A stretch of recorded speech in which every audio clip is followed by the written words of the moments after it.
Hello, hello. All right, we are back. Everyone say hi to Lore. Lore, say hi. I don't know if they can hear you. Hold on. One moment. Is it this? How about now? Hello? Yeah, there you go. Everyone say hi to Lore. Clapping for Lore. Hi, Yes, yes. guys. For those who don't know Lore, let me give her a quick shout out. Please go give her some love. She's absolutely amazing. One of my besties, and she deserves the love. Let me make sure I. It would have been crazy if I mistyped your username while also saying that you're one of my besties. One of my best friends writes a completely different name. Yeah, It's so literally. cool. It would have been really bad. So I'm happy that that didn't happen. My chat is saying hi. Oh, hello, Cool, cool, everyone. cool. Hello. Well, today we're gonna be Happy reading some Halloween. horror stories for our awesome Halloween. I hope you guys like the fit. um Made it. what was I saying? I can't. I'm blanking. Laura's just so pretty in her little costume that I'm blanking. I forget what I'm saying. Sorry, I could take it off. Yeah. Oh, maybe not We now. do that Maybe for later. later? Okay. Okay, later. um okay, so without further ado, we're gonna start our horror stories. Our first one is a little bit of a picture, just creepy art that we found and we wanted to share to kind of start the mood basically. So let me click this little chrome button and hopefully it's the actual picture. Bam. Is it doing it? I don't know. Apparently not. Oh, maybe it didn't Oh, find the thingy. Hold on. no picture. No picture. There it is. I'm zooming it in. Lore. I'm. Zoom. It's taking over my side. Hopefully, you guys can see that. Now this is my stream. Now it's just lore presenting this picture to you. Okay. So we thought this was pretty creepy. Lore, would you like to read it, or do I read it? Sure, sure. So I found this one surfing through Reddit that says my little brother always teases me. He creeps me out, haunts me. La otra página. He laughs in my ear and pokes me. It's quite annoying. I buried him last week, and now he just won't leave my side. Ooh, I don't like I'm this. I'm I'm moving. I'm leaving. I dislike this a lot. I know. I was scrolling through Reddit and I was like, oh, that got me. Yeah, I like the art style, but no, I don't like this. I don't like this. Feel free to let us know what you think. But we wanted to share that one because it was extremely creepy when we saw it. Also, Yeah, that Laura, one's I really forgot to good. mention, we have a trick or treat redeem. I don't know if you have any candy in front of you, but when someone redeems the trick or treat redeem, we are allowed to pick a piece of candy. They will pick for us, like whatever candy we have, and we can eat it. It is a treat That's for us. sad. Wow. My kids are gonna be so upset. Mom, why are you coming to get candy? And they said trick or treat. Yeah, it's a little trick or treat. Just a little. It's a teeny one. It's Nothing okay. major. Nothing major. It's just a tiny trick or treat. What is the problem? I'm only gonna take the Reese's. That is true. You That don't is. need Oh those. no. Actually, I don't know. That might upset some people. Oh no! One of the posts that I saw yesterday got removed. Oh no. Sag. Sag. We'll have to go with another one Oh, then. okay. I see which one it is. Yeah. No. Okay. Um. There's one in our little section of stories. Okay. Is it in the Halloween stream one? Yep. Okay. I'll react to it. Let me find it. Okay. I have that one. Do you want me to read it? Yeah. Okay. first, first story. I What's should that? have. Did you ever watch what's his name? Oh man, there's this like YouTuber that used to do like chills. He used to do spooky stories, and he would always go number 1 Oh, maybe and I just should do sing that that. voice. Yeah, maybe I should do that. Okay, all right. Number one. Perfect. Okay. I am a search and rescue officer for the U.S. Forest Service, and I have some stories to tell. There's a few of them. I wasn't sure where else to post these stories, so I figured I'd share them here. I've been a SAR officer for a few years now, and along the way, I've seen some things that I think you guys will be interested in. This is in the subreddit No Sleep. I have a pretty good track record. I should probably get my microphone closer to my face. I have a pretty good track record for finding missing people. Most of the time, they just wander off the path or slip down a small cliff and they can't find their way back. The majority of them have heard the old stay where you are thing and they don't wander far. But I've had two cases where that didn't happen. Both bother me a lot, and I use them as motivation to search even harder on the missing person cases I get called on. The first one was a little boy who was out berry picking with his parents. He and his sister were together, and both of them went missing around the same time. Their parents lost sight of them for a few seconds, and in that time, both kids apparently wandered off. When their parents couldn't find them, they called us, and we came out to search the area. We found the daughter pretty quickly, and when we asked her where her brother was, she told us that he'd been taken away by the bear man. She said he gave her berries and told her to stay quiet. Then he wanted to play with her brother for a while.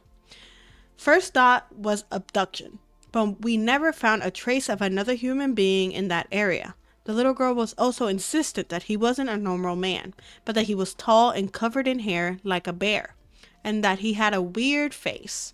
We searched that area for weeks. It was one of the longest calls I've ever been on, and we never found a single trace of the kid.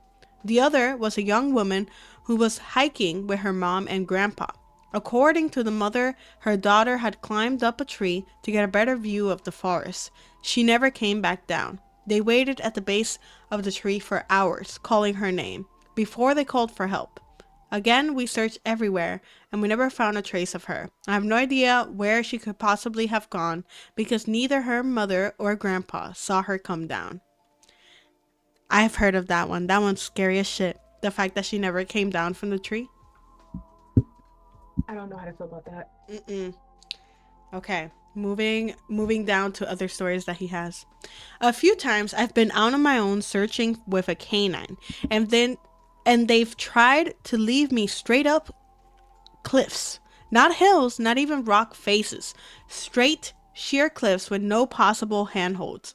It's always baffling, and in those cases, we usually find the person on the other side of the cliff or miles away from where the canine had led us. I'm sure there's an explanation, but it's sort of strange. Agreed. Hello, Yeah. Blue. How are you? Smexy Quinn.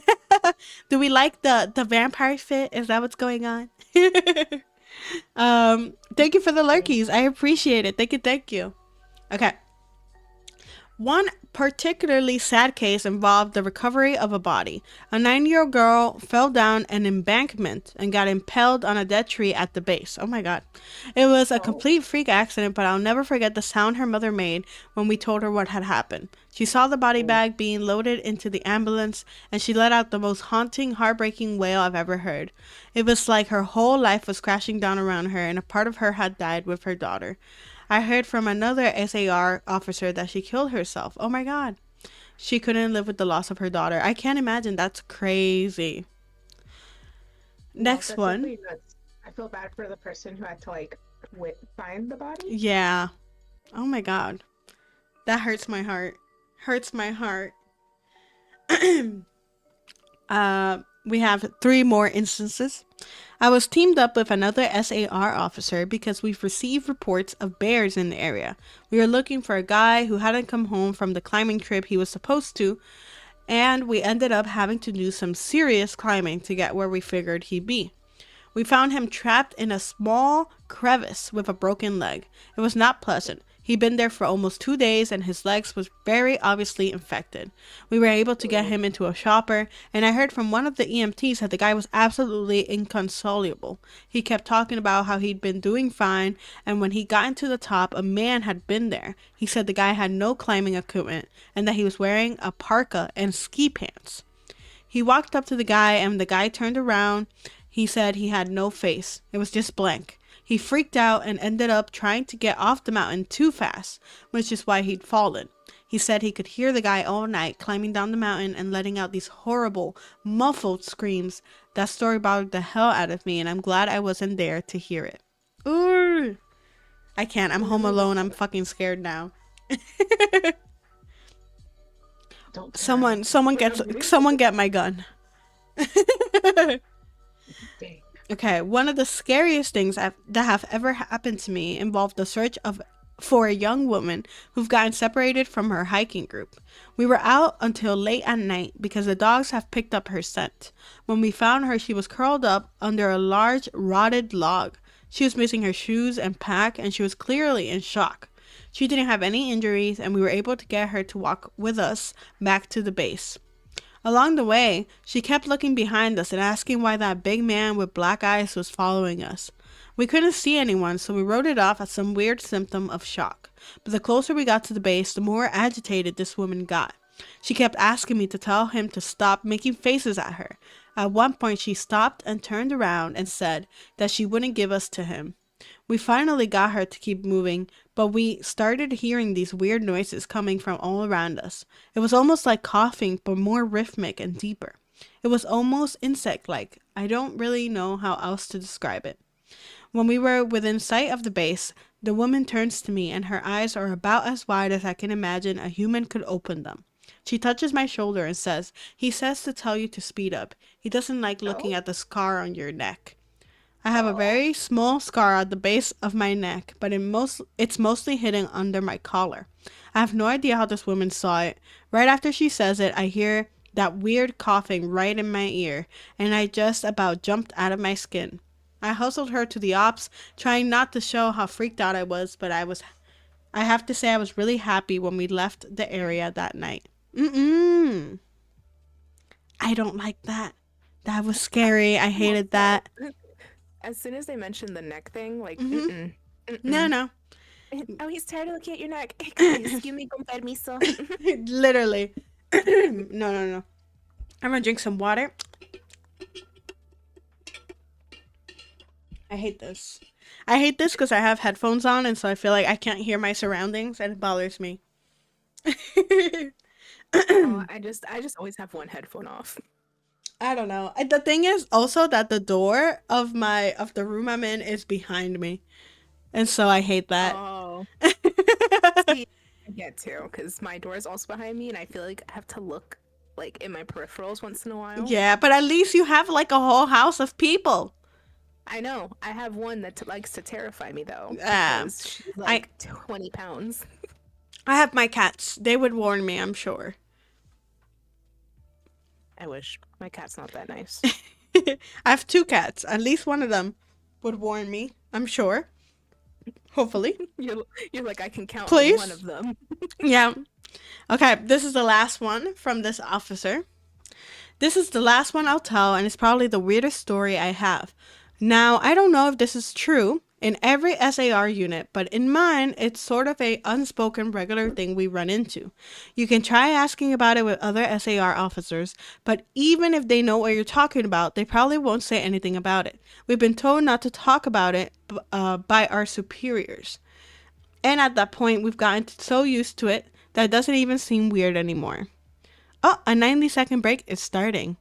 Should I cut off the story here until we're back? Maybe. Just so everyone gets to hear the story. Yeah. We don't want you guys to miss out on the stories. Yeah. Don't let us be the only ones scared. Exactly. Real quick, I guess I will tweet about our horror stories that we're reading, because I forgot to do so. Wait, you've been streaming how long? I've been streaming for a while. But I mean, I didn't Oh, stream streaming of the this section. yes, this section. Actually, I should change a few things. So let's take advantage of this break real quick. Mm-hmm. Cause my dumb butt completely forgot to change the stream information. Oh, that would help. Yep, it would.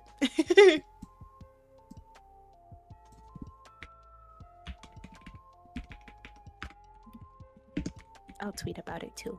Let's go. Ah. Okay, our break has finished. We'll That was the continue our fastest story. 90 seconds ever. Indeed. Let me see if there's any scary stories category. I guess not. Oh, yeah. Yeah, what does that fall under? I think it's still considered just chatting. Is it? Ooh, thank you for the follow. Thank you. All right. Scary stories. We're just adding our little tags and stuff. Thank you, Gun Paladin, for the follow. I appreciate it. You know, I'm still getting used to Blue Sky. I always forget to add tags. Oh yeah. I also forget to add tags half of the time, but I'm trying to remember to do so, cause I think the whole Blue Sky thing is different. Yeah. It is different. Okay. I like it. Feels Yeah. more peaceful. I do. I agree. I think it does feel more chill, for sure. Okay, real quick. We telling scary stories. Spooky stories for the Halloween skis. Yeah, the Halloween skis. How was your Halloween walk and such, by the way? Oh, it was good. It got dark so fast. I Mhm. feel like last year it didn't get this dark, but we did over an hour in a really big like cul-de-sac area locally. Really nice. Even the dog, even Milo was getting little treats at the houses. Cute. Like Super one house cute. gave water to all the dogs. Another house was giving out treats. One house gave out little like That's the so pop cute. cup ice creams. Yeah, He loved it. that's And then, amazing. of course, the kids were getting all their candies, and complimenting other kids' costumes. And then when they would come back, they would walk back with a single Reese's, and they were like, "Here you go, Mom. Here's our tax." And I was like, "That's right." That's so cute. And someone I was with was like, "You tax them at every stop." I said, "Every stop. They must sacrifice a single candy I Yes. like." That's so mean. It's now just one, I now could there take you more. got it. There you got it. She's rude to her children. It's a method to the madness. See. My youngest one's smart though. I saw her very specifically switching out like big Reese's for small Reese's and handing them to me. Rude. Like she would like cop it under her hand and be like, "Here you go." Oh And I was like, "What's wow. that under your hand?" And she's like, "Nothing." All right, finishing off the last story. So he says, now I don't know if this is true in every SAR unit, but in mine, it's sort of an unspoken regular thing that we run into. You can try asking about it with other SAR officers, but even if they know what you're talking about, they probably won't say anything about it. We've been told not to talk about it by our superiors, and at this point, we've all gotten so used to it that it doesn't even seem weird anymore. On just about every case where we're really far into the wilderness, I'm talking 30, 40 miles, at some point we'll find a staircase in the middle of the woods. It's almost like if you took the stairs in your house, cut them out, and put them in the forest. I asked about it the first time I saw some, and the other officer just told me not to worry about it, that it was normal. Everyone I asked said the same thing. I wanted to go check them out, but I was told very empathetically that I should never go near any of them. I just sort of ignore them now when I run into them because it happens so frequently. I have a lot of more stories, and I suppose if anyone's interested, I'll tell them tomorrow. Awesome. Ooh, there's a part two. Stairs. Like stairs. Like you Mm-hmm. imagine just hiking and you see some stairs leading I've to heard a nothing. lot about this actually. I've heard a lot about the stairs thing. Like I've heard of it, but like, do you imagina? You're just going for a jog or a hike and there's stairs Yeah. to nothing. Mm-mm. I Because I know some imagine. people would be like, "Ooh, let's go touch it." I would be like, "No, no." I We wonder go home. if it's one of those things where ¿cómo se puede decir? Like it's like an old building that has disappeared or something. You know what I Yeah, mean? like that's one thing I could think of. Like maybe the foundation and the stairs is like almost all that's left. Mm-hmm. That's the most I can think of, I think. But if I was going anywhere with a friend and they're like, "Hey, just look at those stairs by itself, Mm-mm. nothing there," I'd be like, "Yep, no, we're going home. Nope. We're done." We are done. Mm-mm. Indeed. And just like that, the hike is over. Mm-hmm. Ooh, my choker got stuck to my neck. No. Oh, your choker was choking you. It was. And not in a pleasant way either. Not All really right. hopeful. Laura, do you want to tell the next one? Mm-hmm. Ignore me, I'm Hold on, chewing. I was taking this with my drink. We're just hanging out. Just two Yep, girlies. we're just, chilling, eating. Mhm. As we should be. Okay, so this one was sent in by Spiky. Yes. It's a Reddit story they found. It's called "Someone Impersonated My Sister and Invited Me to the Shadiest Part of Los Angeles." Mm-hmm. I'm interested in how this like goes, and this one's actually very recent. It was recently posted on Let's Not Me less than a month ago, so at the very beginning of the month. Mm-mm. So let's see what this one is. Last year, I started law school in Los Angeles. I've never lived in a big city before, and I was really excited to be in a massive city with over 4 million people. When you put it that way, I'm not excited. Mm-hmm. But we get it, big city dreams. Ever since I was little, I always knew I had a half sister in LA, but my parents had this weird anger towards her that always made me feel like it's a taboo topic. Of course, I had looked her up on social media, I knew what she looked like, but that was about all. We had never actually met. She was never that active on social media, so there wasn't a lot I could see. Out of nowhere one day, in my first year of law school, I had a friend request on Facebook from my sister. Her profile seemed legit, she had Facebook friends, and her profile picture looked like her. She sent me a message inviting me to a little dinner party at the park with her friends. We could finally meet each other for the first time. I was new to LA, and I still am, and I had no idea which parts of the city to avoid at night.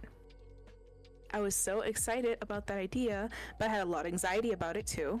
It would be nice if we met, clicked, and became besties for life. But what if we ended up sobbing like we were in some dramatic movie scene? What if I tried to talk with her and she just didn't click with me and started giving me attitude? Or worse, what if it's all going well until we have a disagreement and someone says something hurtful and then we're both crying in front of everyone? They went through the works. They were like, what if everything happens? Honestly, if she had suggested a cozy little bakery for desserts instead, I would have gone. But going to a park with other people didn't feel right. I thought it was like such a precious moment that I didn't want to have in front of all these other people. I couldn't bring myself to go. I didn't want to risk having a meltdown in front of other people, and I was worried about how messy it could get. A few weeks later, I googled that park just to see what it was like. Maybe we could meet up there together, just one-on-one, and that's when I learned something was wrong. I won't say the name of the park, but anyone who's lived in LA for a long time will tell you that it's not a safe place for girls to be having a dinner party at night, and the area surrounding the park has a high violent crime rate, and it's mostly controlled by gangs. Oh, wow. So now I was really concerned and curious, and I tried to get a hold of my sister myself, and she was an undergrad at the time in a local college, and I had a friend who went to her school. I asked my friend to reach out to her on campus and ask if she'd be okay with meeting us. They connected, and the three of us met at my friend's house. It was great. We got along so well. My friend was also very happy to do this for us. Three of us had so much fun. We weren't bursting in tears, but we had a few. We had dinner, we watched a movie, and we spent the night at my friend's house. When I told my sister about the whole thing, she said she hadn't used Facebook since high school. So clearly, someone was impersonating her. I would have told her to report the fake account, but when I went back, the account was deleted. She knew she had been impersonated on social media, though. Another one of her friends had been scammed by someone pretending to be her, and it was some scheme involving fake concert tickets. Wow. Someone impersonated my sister.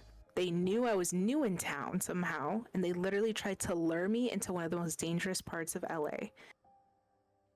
Wow. Meeting my sister after all those years was a beautiful thing, but the whole backdrop was just terrifying. I hate that. Dang. I hate that. Can you imagine? Like, after all that, they're like, I don't use Facebook. And you're like, what? Yeah, no, I hate that. Hello, Sebi. Thank you for the lurkies. Thank you. Yeah, no. I don't like that. That person probably knows way too much about her, way too much about him at this point. I don't like that. Yeah. Don't like that one that's bit. That's really weird. You had to have, like, a good amount of information on each person, I feel like, to do that. Because that's a hell of a guess, if not. Yeah. I didn't like that one. I think that with social media, things can get so much scarier too. Like, I really feel like you can get so much information off people so easily. So I don't know. I hate it. There are people that are really good at inferring information too. Like, just from looking outside, they're like, they can make a pretty good guesstimate about you. Yeah, I don't like it.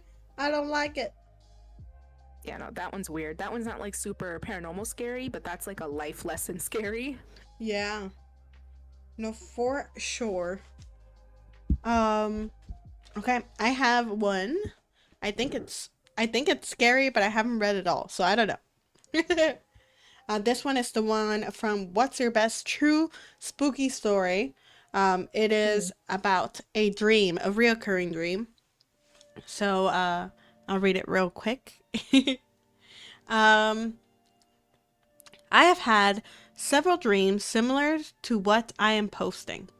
I've been a caver in Florida for about 13 years, since I was about 6, and I have been in a lot of caves. Never been afraid before this to go into one.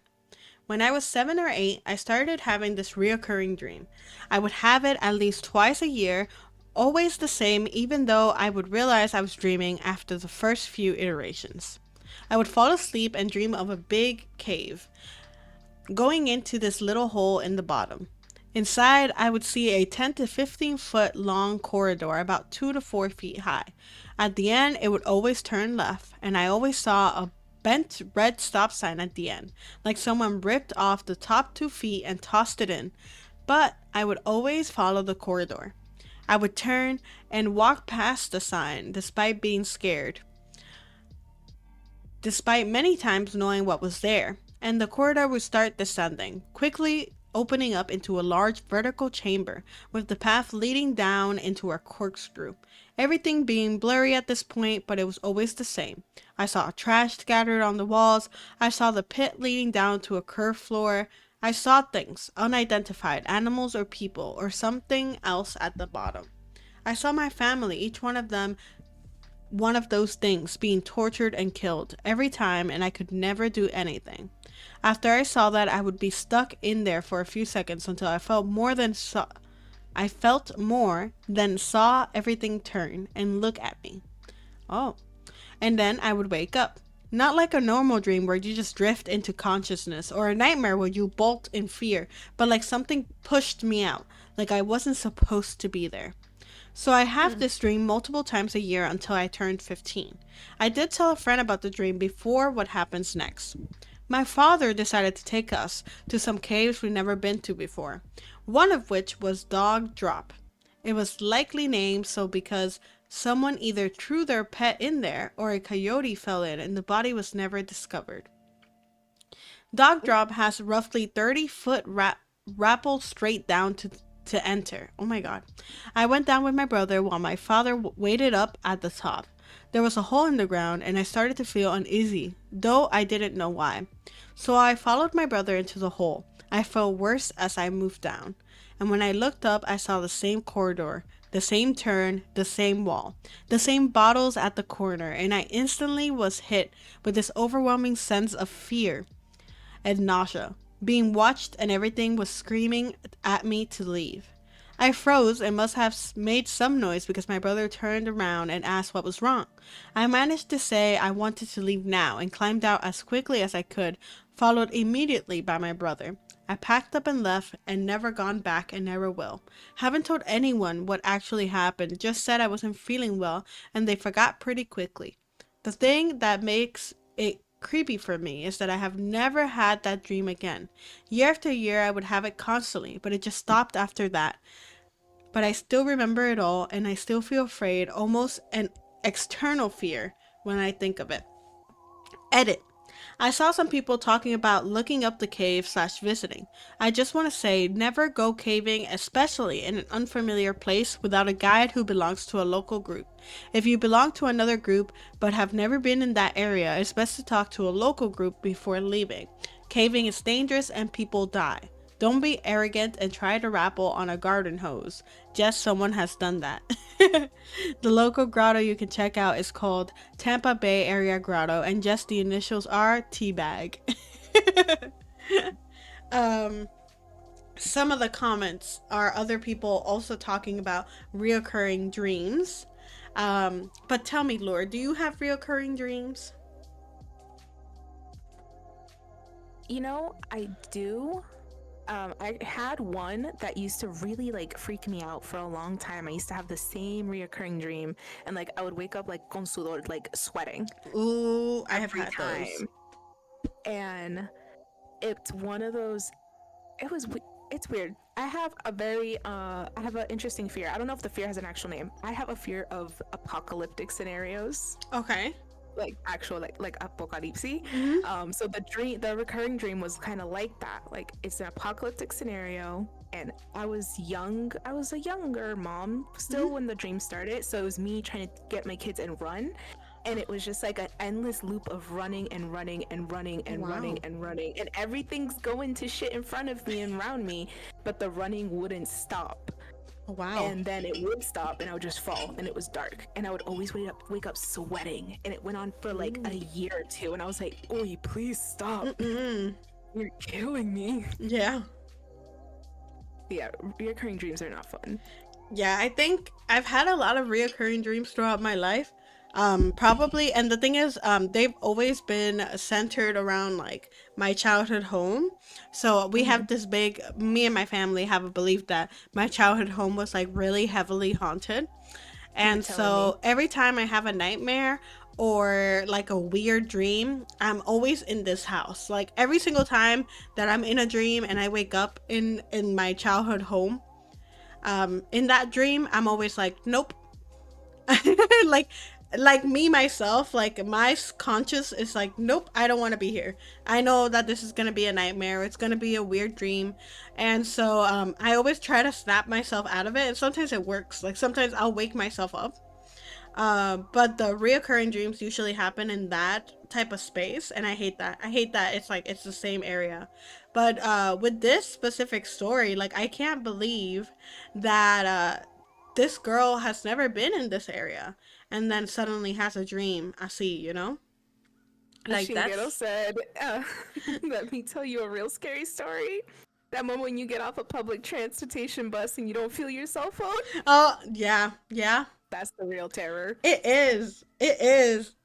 And sometimes I'll be like, where's my phone? And it'll be like in my bag. I put it in my bag. And I'll be like, where is it? That's me a lot of the times. That same thread you're on, I actually found another story. This story's from 7 years ago. Ooh, I'm ready. Read it. The user's name is Goat Busters. That's Goat funny. Busters. And they said, they wrote this 7 years ago, but they said this happened 4 years prior. So let's give or take 11 years. That's crazy. I said 4 years ago, I lived in a very large farmhouse that was converted into 2 apartments. The house was known as the Old Boys Home. It was used to house boys with behavioral issues at one point. Okay. But was closed due to allegations. Let's leave it there. Okay. And anyway, I was living with my boyfriend and our 3-year-old daughter at the time. My bedroom had a large fireplace that had been boarded up and painted over. I decided to push my bed up against it one day while I was rearranging things because it was kind of like a makeshift headboard. That night, around 1 a.m., I heard a small voice saying, "Mom, Mom, Mummy." No. I sat up in bed and I didn't see anything, so I reached over my boyfriend trying to grab down to where my daughter probably crawled into bed. But I didn't feel her, so then I kept grabbing to put her in bed. I kept feeling around and I was still hearing the voice, and I couldn't feel her. My boyfriend woke up and turned the lamp on and was like, "What the hell are you doing?" And I explained like, "Oh no, the baby's trying to get into the bed and I was reaching for her." But we looked and no one was there. My daughter was actually sound asleep in her room. The next night came, and again, around 1 a.m., my dog started barking this time and whimpering. How did I lose my space in 2 seconds? No, and animalitos whimpering, saben. so my boyfriend got up to take him outside. You know that feeling when you're sitting somewhere, or you're like on a bed and someone lies down next to you? No. No. Where the bed pushes in and there's like a weird warmth on you suddenly. I felt that, so I assumed my boyfriend came back to bed. I rolled over and he wasn't in the bed, and I felt the bed suddenly release pressure as if someone stood up at that second. I moved my bed the next day to a different room, and I've never had an incident again. That room is a big no-no, bitch. Sell Some the people whole in the house and comments were everything with like, it. "You moved your bed to a different room," but I would have just moved. I would have dead ass picked up and left. A goodbye, bitch. No. Someone said, you lost me the moment you said that you felt someone laying out next to you. I agree. That would have got me. I'm not about that life. Nope. Let me tell you, like, I think whenever things like this happen, like whenever something I feel uncomfortable happens, I get violent. like I'll be like, bitch, I don't know what the fuck you are, but we fighting, like we arguing right now. Like, is that a Latina thing? I don't know. I'm necessarily angry at the moment. Yeah. I don't even want an explanation. I'm about to start throwing hands at whatever is near me. literally, but thankfully, like, I like to think that because of my cats, I feel like my house is nice and good energy and shit, but I'm not about that life.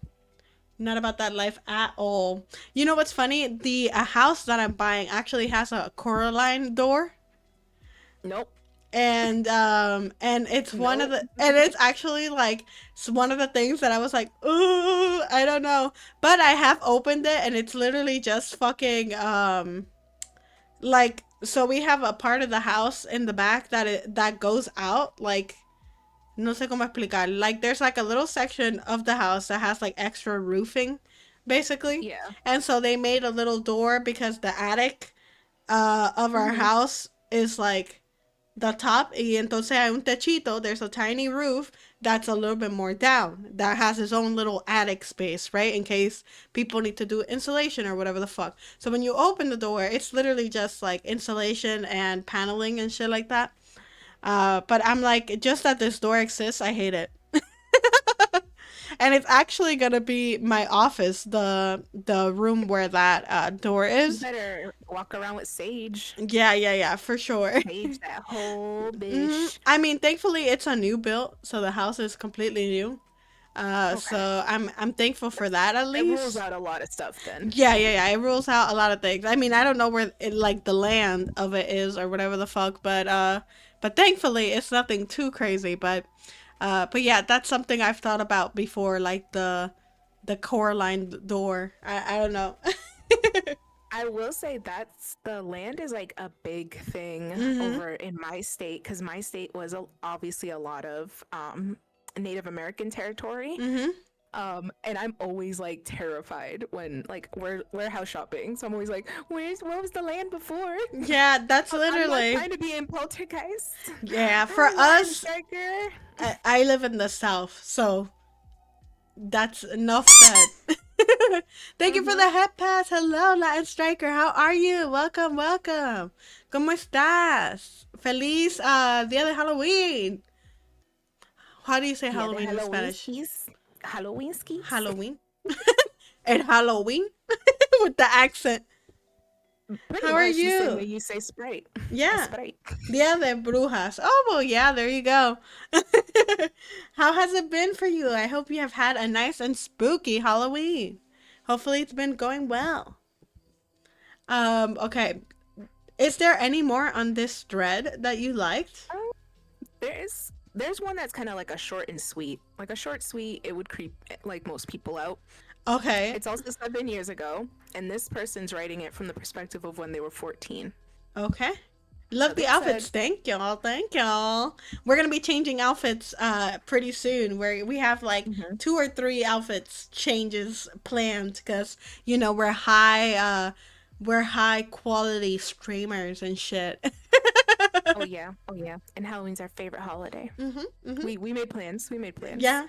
So I'm this gonna one steal your is from hat though. someone. This one said this one's named Tom Evans with 2 V's. Okay. Evans. Evans. He said, at the time I was around 14, I had asked my dad to wake me up early that morning at about 5 a.m. because I had a paper route and had to get work done.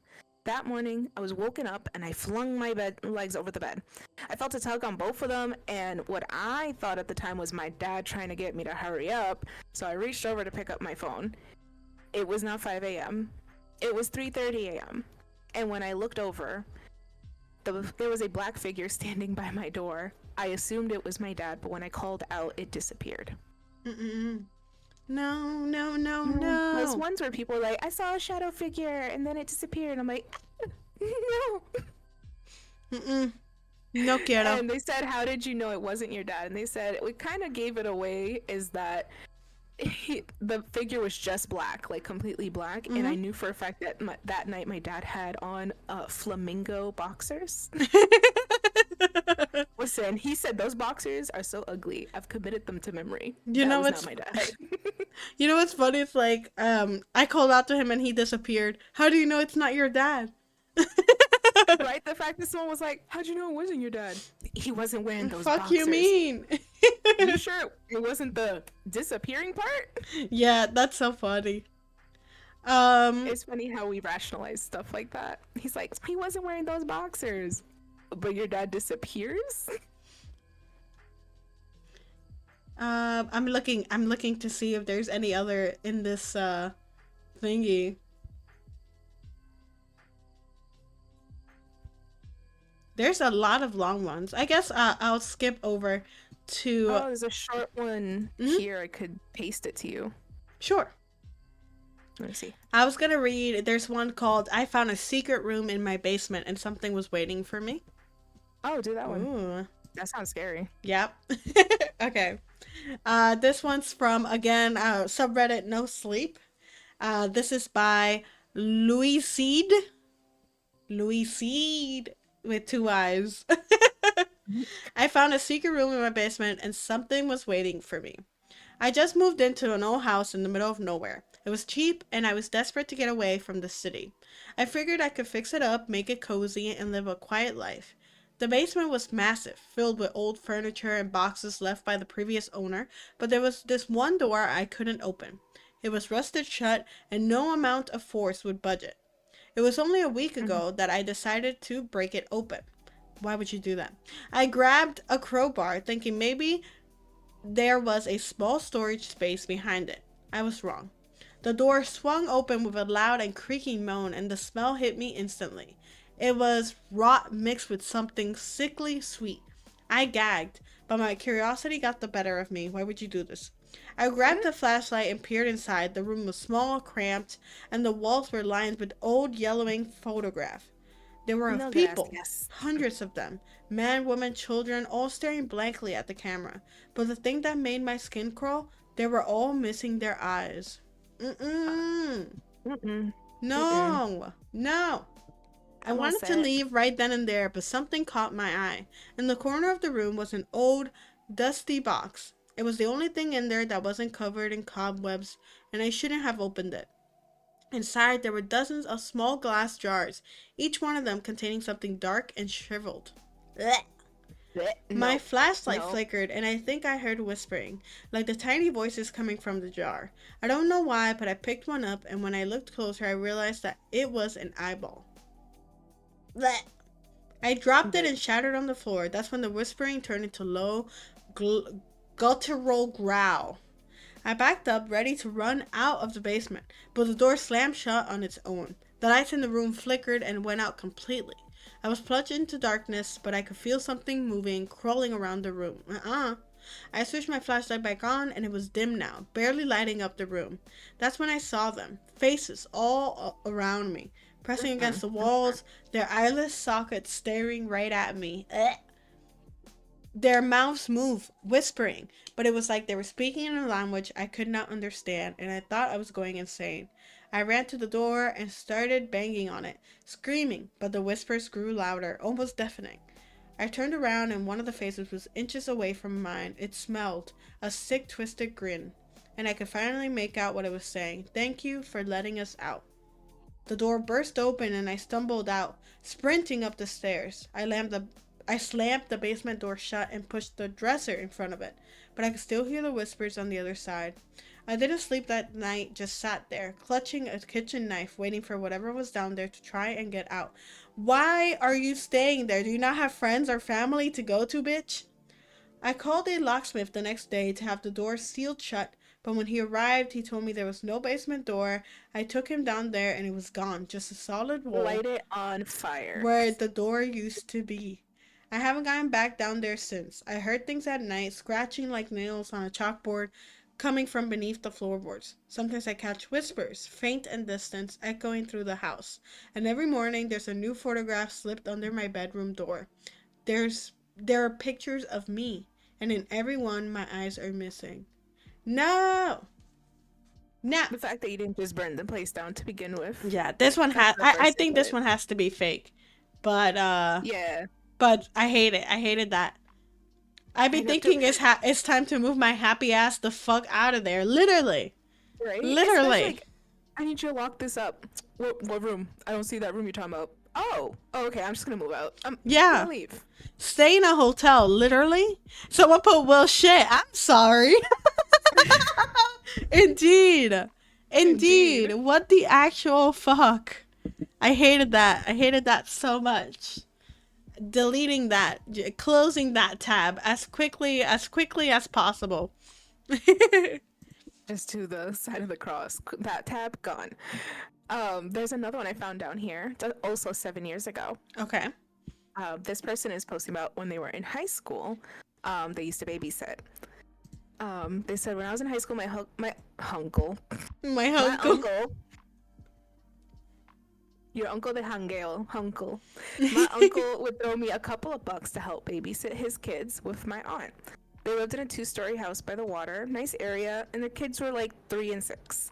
One day I was sitting in the den on my phone when I started to hear a baby crying.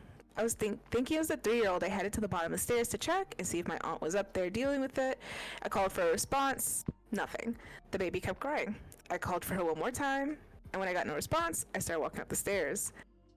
But then I heard my cousins and aunts playing outside. All the hairs on my body stood up, and I literally felt a chill run down my spine. So I turned around, walked down the stairs, got in the car, drove away. The baby was still crying when I was closing the door behind me. As you should. A few years later, I got drunk at a family party and told my uncle that story of the day I walked out of babysitting. And he told me that he and his wife used to also hear a baby when they lived there too. Apparently, the previous owners had a child pass away very young from SIDS in the room above. And when he went and told the the neighbor who used to live there, he was very Catholic and he had a mass for the baby, and said after they held the mass for the baby, they never heard the sounds again. They're like, but I, thinking back to it, still get shivers thinking about it. And I love how the response is, I like how you just noped out of there when you were supposed to be helping babysit. Yeah, I would have noped out of there too. The fuck? What were you And another expecting? person was like, he saw enough horror movies to know that he needs to just leave. Yeah. honestly, I feel like people in horror movies a lot of times are like the worst when it comes to things. I Mm-hmm. think I've mentioned we were talking about this. I was watching Scream recently, and the new one with Jenna Ortega, Mm-hmm. and in that one she's just talking, and then the a fucking guy shows up and he's like getting at her and stuff, and she's just like, no, no, right? And I'm just like, bitch, you're in a kitchen, there's knives, there's sartens, like if I'm going down, you're going down with me, bitch. Like, I'm ready to go, you know? Like, lo que sea that is around me, I will throw at you. Like, I will Like, fight yeah, with I my don't know, whole man. I end up chest. in a kitchen. That's my playground. Mm-hmm. You're Mm-hmm. not winning. That's what I'm saying. That's what I'm saying. Like, yeah, am I gonna get hurt? Bet, you know. But a la misma vez, you're not gonna go without your bruises and hits too, bitch. Like, if I go down, you're going down with me, type of vibe, you know. So, very interesting. That's also like I said, I get violent. I'm like, no, fuck this, not me, not I. You're not playing with me. I'm okay. You know what's a good movie that plays into those stereotypes, but they do it purposefully Hmm. for comedic relief? It came out, I want to say it came out last year. It's called The Blackening, Oh. and it's an all black cast, Mm. like dark comedy horror, Mm-hmm. where the purpose is to make fun of a lot of the like shticks you see in horror films like that. Like Mm. they go through the point where they're like, oh, I wonder who's gonna die first, and they laugh and joke because they're like, oh, definitely not the black person because we're all black. Oh yeah. And then there's one where there's like, oh, you know what, maybe we should split up, and they all looked at each other and they're like, no, that's a horrible idea. They bring up all of the classic things that happen in horror films and try to go against it. And it Yeah. was really funny because I was like, finally, someone pointed it out within the movie. All the stuff that Mm. usually happens. Yeah, that's the thing. I need to watch it because I really like I really been enjoying like watching horror movies, but definitely half of the time I'm like, I can't believe how dumb these people are. You know what I do give credit to though? A lot of the psychological horror type movies that have come out, Those like are good. Nope and Get Out, and Mm-hmm. Oh, there's us, another one, Us. us. Yeah, in those movies, like the main characters are ready to go. Like they're gonna do what they gotta do, and I'm like, I'm grateful for that. Like I do Especially enjoy what those was it? movies. In us, yeah, in us from the beginning. As soon as Yeah, her husband's like, "So we're going to the lake house," and she's already like, "No, I yeah, don't want to." yeah. But also, like I don't know. I feel like there's so much commentary and stuff in those type of movies. I enjoy that. Yeah. Um. Silas also pointed out good one. Cabin in the Woods is another like Ooh. meta horror. Like it's horror, but it's also pointing out all the little tropes you see Yeah. in horror films that are like Ooh. silly or stupid. Like Cabin in the Woods is a great example of that. Ooh. And I The need to watch Blackening it. is a newer example of that Okay. because it brings into play a question that us as POC probably ask a lot is why is it always the POC people that go first? Yeah. Except they make the whole cast people of color. So then when Yeah. they go to ask that question, they're like, I don't know. That is But I true. love meta horror. Meta horror is probably something you would enjoy. Like I Okay. like psychological horror and Hmm. then meta horror because it makes fun of a lot of like slasher films while still being a good film. Awesome. Yeah, I definitely need to do that because a lot of times like with some of the horror movies that I watch, I feel like they either like do shit too much and it just like it gets me out of it cuz I'm like this is too much, you know? Hmm. Or it's something like very like I'm just like, bro, like just get out of there. I don't know what to tell you. Like you kind of got yourself into this shit show, you know? So, Yeah. good to know that there's such a genre out there. Very, very Yeah. interesting. Hello, hello. All right, we are back. Welcome, welcome. Oh my God, thank you so much for the subby. Thank you, thank you. I appreciate it. We're back with our amazing models here. A little bit of a model change for y'all. And I was just telling Lore that I thought I was home alone, and I was hearing noises while we were telling stories, and I was like, "Holy shit! Like it's happening! It's happening!" I was literally freaking out, and then no, it's my man's didn't leave. I thought he left, and so I was like.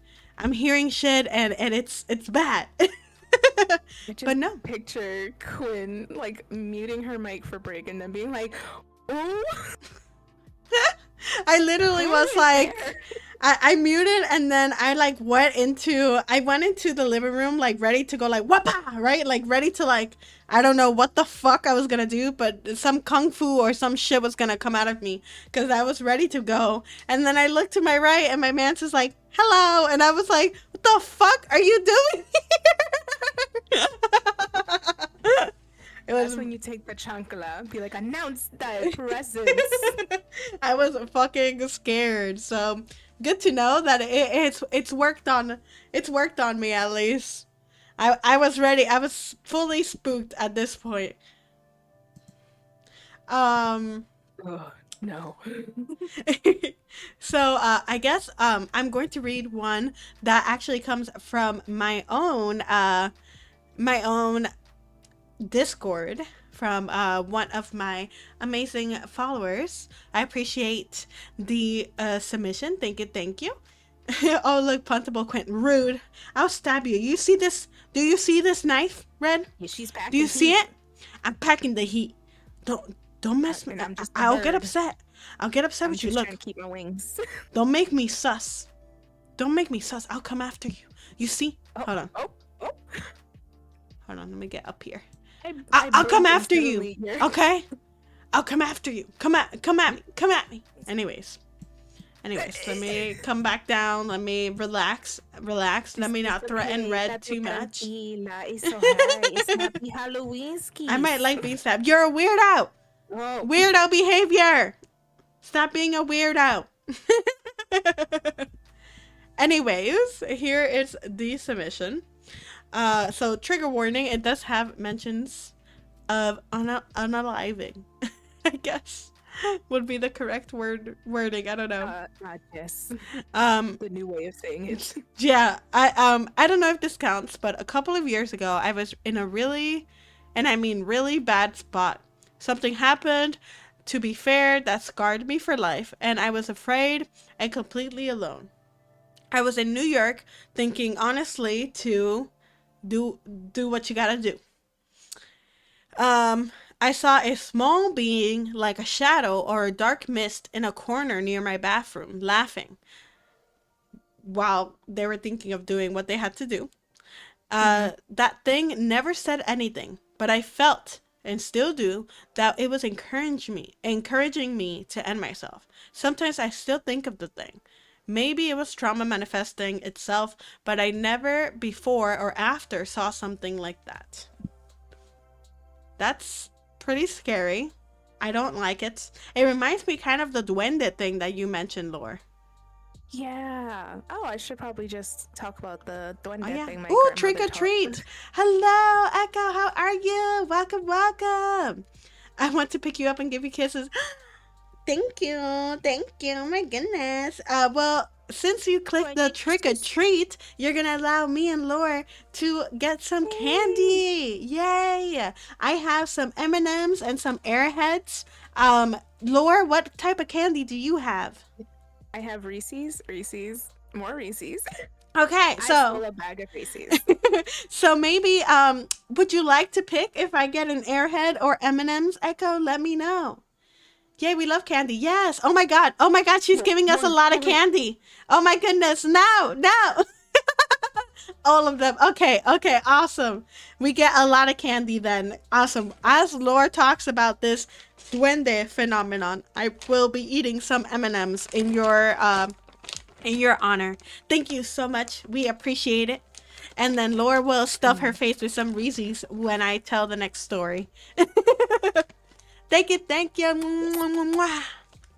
I had my first Reese's. I'm very happy. Let's go. And by the way, Reese's Pieces and Reese's are not the same thing. Different. They're different. One of them is yucky. I like Reese's Pieces, so I can't say anything. But I guess my story, it's kind of like a tale. What's it? A folklore tale? Like, yeah. In Puerto Rico. I think it's in other places too, but I know specifically for Puerto Rico, we have these things called duendes. The closest like translations I can find for them are like goblins, Yeah. or not elves, because elves are big, but like goblins basically. Yeah. And my grandmother, ever since I was a little kid, always had this thing where she would misplace things, and everyone would just say like, oh, she's, you know, very clumsy, or she's getting older. But my grandmother would just swear up and down she knows exactly where she put it. It was there when she last saw it. It's not there now. And then she would do this like little ritual, usually involving like a Bible or sage, or tapping on like, if she, let's say she kept something like in a dresser, tapping on it very specifically in a certain rhythm, and basically saying that it's okay, the duende is gonna give it back soon. And then like the next day or a day or two later, it would be back, but sometimes it wouldn't even be in the same place. It would just appear in a very open area that people have passed by hundreds of times throughout the day, and it was never there until she says it's coming back. And she would tell me it's because the duende gave it back. And I didn't believe her until one time she asked me to help her find money.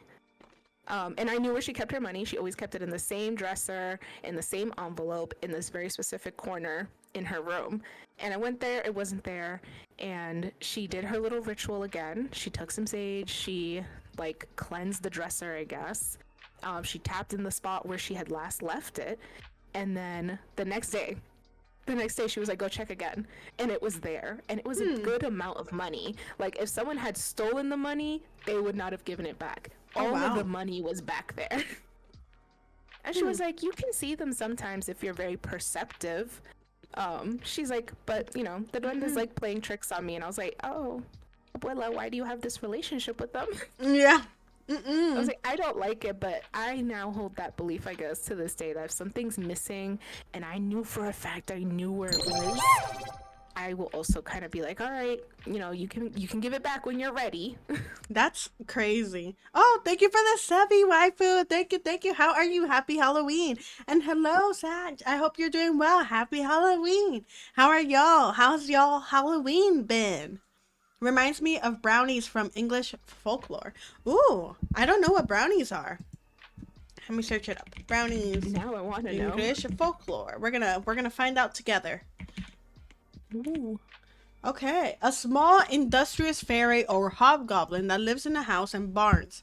Brownies are said to be benevolent and helpful, but they can also be mischievous. Brownies are small, tawny beings that are often scruffy and dressed in rags and no clothes. Behavior. They are rarely seen, but they are often heard at night doing housework and farm tasks. They are said to delight in harmless pranks and helpful deeds. They're sensitive creatures that don't like to be bound to a house. They don't communicate with humans, but they expect to be left offerings like cream, porridge, or small cakes on the earth. Oh, they can punish lazy or slovenly household servants by pinching them while they're asleep, breaking or upsetting objects, or causing other mischief. Interesting. Pretty much what like my abuela described duendes as. Hobgoblin was the correct word. Yeah. There's a game on Steam. I suggest you play it, actually. It's called Home Safety Hotline. Oh. And the whole thing is that you work for like a hotline in what looks like the 90s.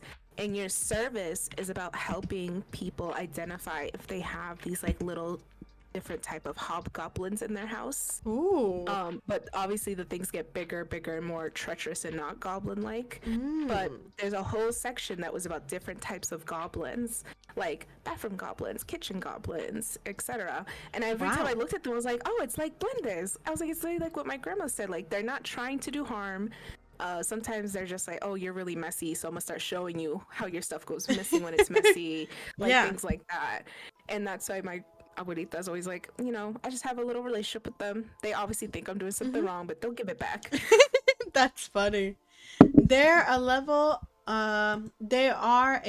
in North American Girl Guides, Sparks, Brownies, etc. Although they were changed to Embers now. What? Are they called Embers here? I remember Brownies from American Dragon Jake Long. Were they in that? American Dragon. That was such a bomb show. It was. But also, I barely remember it because it was like very like, I was just learning English at the time. So I remember like the cartoons, but I don't remember like what was talked about, obviously, because I wasn't obviously able to understand what was talked about. But brownies, let's see. Jake Long. We're searching it up. Brownies were considered racist because most people didn't know they were fairies. Oh! Yeah, they were like finger-sized elf. Oh, Yeah, they're yes. supposed I to be remember these really guys. tiny. I remember these guys. Yeah. Wow. Interesting. We like folklore. Works well. Okay. We love folklore. Moving on to another story that we have on our Discord. If you guys are not in my Discord, feel free to join. We have some really cool stuff going on, and we have on there. Oh, sorry, Laura. I look at you and my eyes are just in love. Anyways, here on the Halloween section, we have a story that Laura submitted. So here it is. This doesn't mean that Laura made it. This is just a submitted by Laura. Okay. So the stairs to my attic has smelled like burnt hair for 3 days. Extremely odd because it was just that area, and I have a very old, drafty house. On day 4, I came home from work just before midnight, and as soon as I walked through the door, I felt like I had something standing over my shoulders, breathing down my neck. The feeling was so strong that I opened my medicine cabinet so the mirror was against the wall. I also showered with the shower curtain open because I had powerful need to see the room. After a shower, I was little less on edge until I walked past my 4-year-old daughter's room. The door was closed, but I heard her talking in her sleep. Then I heard a loud crash. I slowly opened the door to find her sleeping on top of the covers, and the pile of stuffed animals she insisted on sleeping with scattered across the room. I turned the light on low, and looked around the room and checked her breathing. All seemed well, so I went to bed. The next morning, I asked her if she had a bad dream. She said, "Yeah, there was a man with no arms and sauce on his face, and he kept laughing at me. I told him to go away, but he wouldn't. Then an arm came out of the wall and threw me into the ceiling. I crashed back down and went back to sleep." Me, sauce on his face? She says, "Yeah, red like spaghettis." That's creepy as shit. I hated Nope. that. I hated that. Creepy as shit. Angry sauce man. Yeah, probably.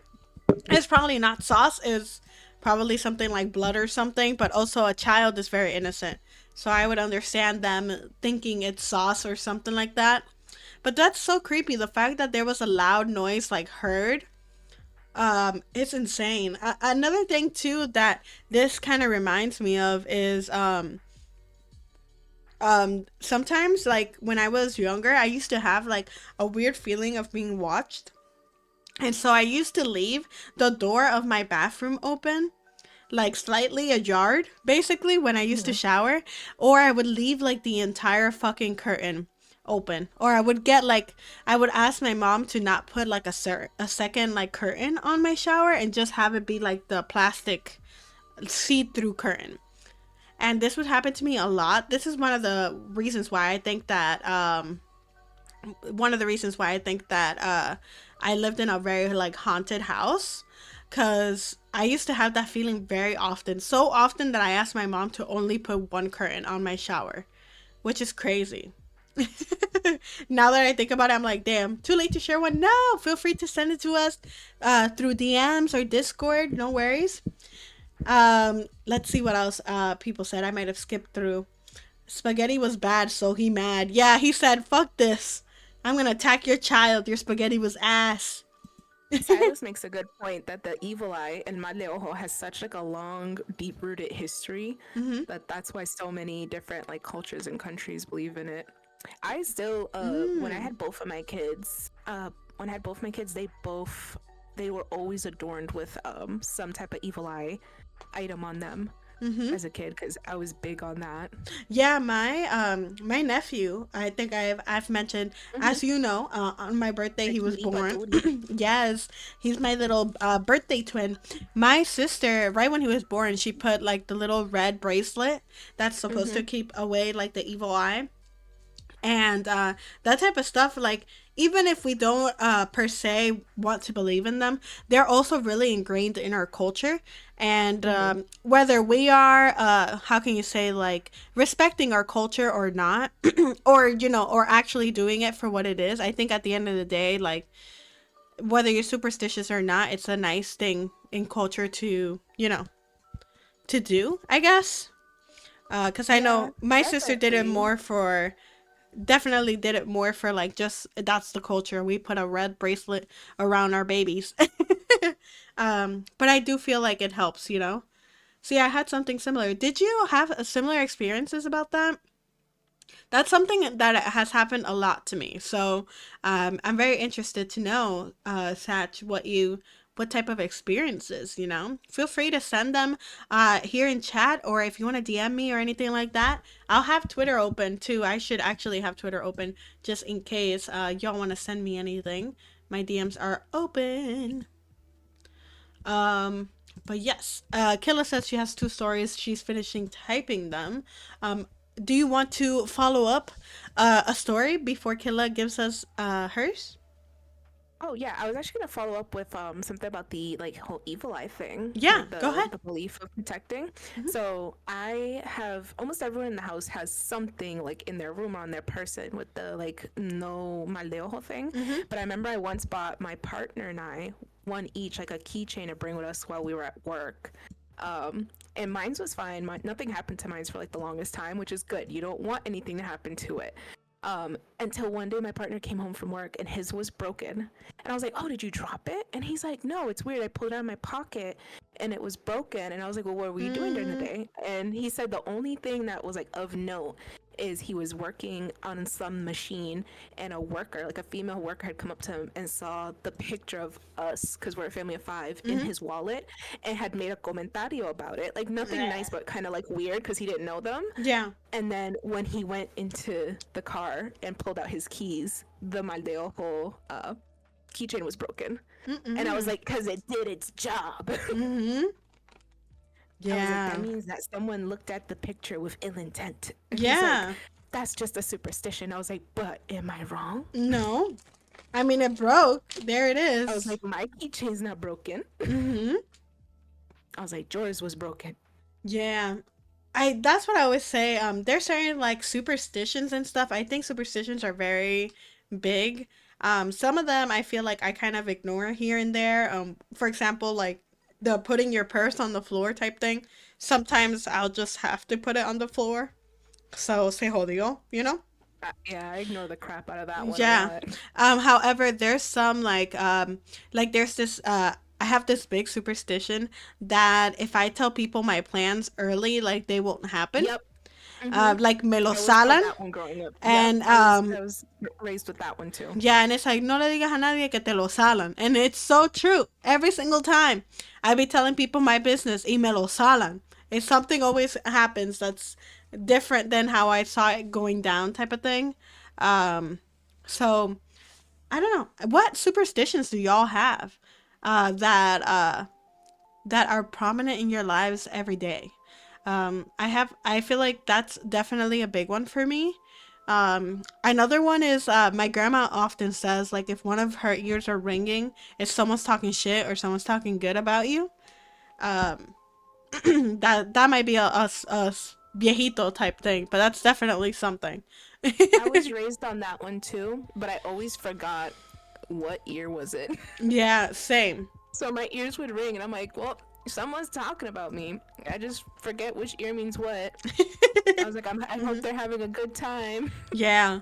Well, I guess I'll follow up with the following story that let me see. I'm not sure if Killa's done, so I'm gonna follow up with the following story that Lore actually submitted right after the last one. It is by Taco Palacos on Reddit. And it starts. My wife and I used to argue that there was something in this house. One night after we went to bed, I rolled over to see her sitting up. What's the matter, hun? I asked, thinking it was a bathroom run or something. She pointed into the living room and said, someone's walking around in there. I turned and looked, and there was a silhouette of a man in front of the TV. Nope. Nope, nope, nope, nope. I turned and he placed himself perfectly to be seen down the hallway. He stood there for what felt like 2 minutes staring at us, then faded out. Normally, when you see a shadow, it's gone in a blink. He did not do that. It felt purposeful, like we were supposed to see him. Very uncomfortable feeling. Period. I'm assuming that that's the end of that. And there's another little one right after that. But I hated that. I don't like that at all. Yep. Oh, okay. I see the one that you're talking about. I Yeah. also submitted that one. Yeah, the next one I is was on a roll last night. yeah, Red Bolt 7 Reddit user. Not so much scaring, but unnerving and random for the lack of better words. Entering a grocery store one morning, I heard someone say my name in what seemed like a whisper. I looked around and no one was calling me. I walked a few steps and heard a stranger walk up to me and confirm my name, then proceeded to tell me that there was an older lady beside me who has been following me named Eileen. She described an old lady with short, wavy gray hair. I mean, they could be an elderly person's description, right? What unnerved me is that she knew my name and that Eileen was my grandmother who died many years before when I was just a child. No, thank you. no, gracias. I'm okay. You know that's apparently something that's very common. Like a lot of people seeing, like attached souls, if that makes sense. Like I grew up Yeah. with my grandma, being able to like see people. My grandma's very like attuned to this type of stuff, and apparently that's like very common. Having like a family member, some sort of guardian angel. Very interesting. I was raised being told I had a guardian angel. Try not to use it. Because for those who don't know, my birth mother, she passed when I was young, very young. So I was always told that she was my guardian angel. But I also found out through my grandmother that my great grandmother she hated the word bruja. She hated the word witch. She did not believe she was a witch. She believed she was very spiritually attuned.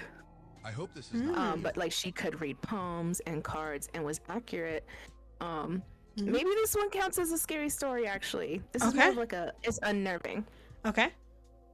So my abuela lived in El Campo, and she was just kind of known as like that the older hag that had a bunch of kids. Like my great grandma had like 15 kids. Oh wow. So she was always just walking through the village with all the kids in tow. And she would read tarot cards and palms often. That's kind of how she made a lot of her money, other than like my great grandfather going to like the sugarcane fields. Okay. And she was reading tarot for a woman that wanted the tarot read because she thought her husband was stepping out on her. And she was right. Her husband was stepping out on her. She read that in the cards. Oh wow. But she also had read in the cards that she needed to leave it be. And she told her very specifically, like, he's gonna come home late today. He is gonna be very obviously like tousled up and look like he's been somewhere with someone else, but you need to leave it be. And the lady is mad and frustrated because she's like, no, I'm gonna confront him. She's like, nope, I need you to leave it be. Leave it be for the next 24 hours or there is going to be a consequence for it. And she was like, please just heed the warning. I haven't steered you wrong before in these readings. And the lady was like, okay, thank you. I don't have any cash on me, but I do have like a little like a loteria card, like for lottery. She was like, and I feel like this is a winner, so I'm gonna give it to you in exchange. And she was like, you know what? That's fine. The lady did not listen. The lady confronted him. The lady was sadly unalived. Oh my god. And she didn't go to the funeral. She just kind of appeared nearby, and then she went and cashed the lottery card, and the lottery card was $1,000. Oh wow. Crazy. And she was like, I don't know if I want the money. She said, I didn't know if I had wanted the money then because of the cost. She's like, but it's also eerie to know that she said she felt like it was a winner, but when I told her I feel like you shouldn't confront him, she was like, nah. Yeah. That's insane. I think that a lot of the viejos like on the island and stuff have had their fair chance, like their fair abilities of I don't know, of experiencing things. I think I have talked to y'all in my previous Halloween stream. I had mentioned some of the scary stories that I've had, but for example, like my grandma when I was younger. So I never met my grandfather on my dad's side. My I do have a step grandfather who is basically my grandfather because he raised me. However, I never met my grandfather, and my grandma who lives so there's a property in PR, like in El Campo, as per usual. And this house is was built by my grandma, and it is like passed down from generation to generation type thing. It is the only inheritance that I have, basically. And this house has always given me and my sisters like the creeps and stuff, but this is a story from when I was really young. They my grandfather passed away, and when I was little, my grandma had this weird tradition of bringing out coffee to him. And so it would be like in the mornings we would get up, she would give us all coffee around like 7 in the morning, and we would hear like a whistle. Mind you, this was like I was young, and when he passed away, like I believe I was like 1 or 2. This is like I'm 6 or something like that. Like it's been a few years, right? And so she would always be like, at like 7 on the dot, she would hear like a big ass whistle, like a very strong like whistle from outside, and she would be like, oh, and she would prepare a little coffee cup or whatever, and she would go out, and she would leave the coffee cup somewhere and come back in, and I would ask her like, oh grandma, like where did you take the cup, like who is it, who's that whistling? And she'll be like, oh, it's your grandfather. And at the time I was like, what? She wasn't with my stepfather at the time, so I was like, what is happening? And I would look out and just see the coffee cup just sitting on our like front porch area, and I would be like, what is she talking about? She would bring it back and there would be no coffee in it, and like it didn't look like it was like evaporated. Right, like there wasn't any coffee stains or anything. It looked like someone drank it, dead ass. When I was really young, and till this day I'm like, was I just too young to like realize that this is more of a ritual thing? Like, did I make up the whistle? Did I make up all of that? But my grandma no longer does this. Obviously she hasn't done it for a very long time. However, it's this really weird type of thing, and I really feel like El Campo is a whole other thing. Like they have their own secrets and shit over It there on the really island. does. Like, because I know a lot of people in the north, like North America, talk about like Appalachian people. Hmm. That's what like El Campo is to us. Yeah. Like, it's different. Yeah. It's not just to say like, oh, I'm country. Like Campo in Puerto Rico, Campo is Campo. Yeah. It's different. I used to live in a campo like ahí por Cagua, Hmm. like but high up, like because you know Cagua is very mountainous. Yeah. Yeah, no, high up, like waterfalls, like Oh wow. Yeah. the road is going straight down or straight up. There's no other direction. And that it used to freak me out up there. I Yeah. swear I heard things that were not normal things we would hear, and everyone's like, go to bed, and I'm like, no. Yeah. There's definitely shit happening up there. I definitely would like to see like what folklores there might be about Acampo and PR, aside from like the chupacabra and shit like that. I think it would be very interesting. Yeah. You know what? Maybe I'll search it up right after, as we're reading some stories. I'll search up some folklore for y'all. But yeah, Killa did submit 2 stories, so I'm gonna read them real quick. All right. First story. Both are true stories that happened to me, Killa.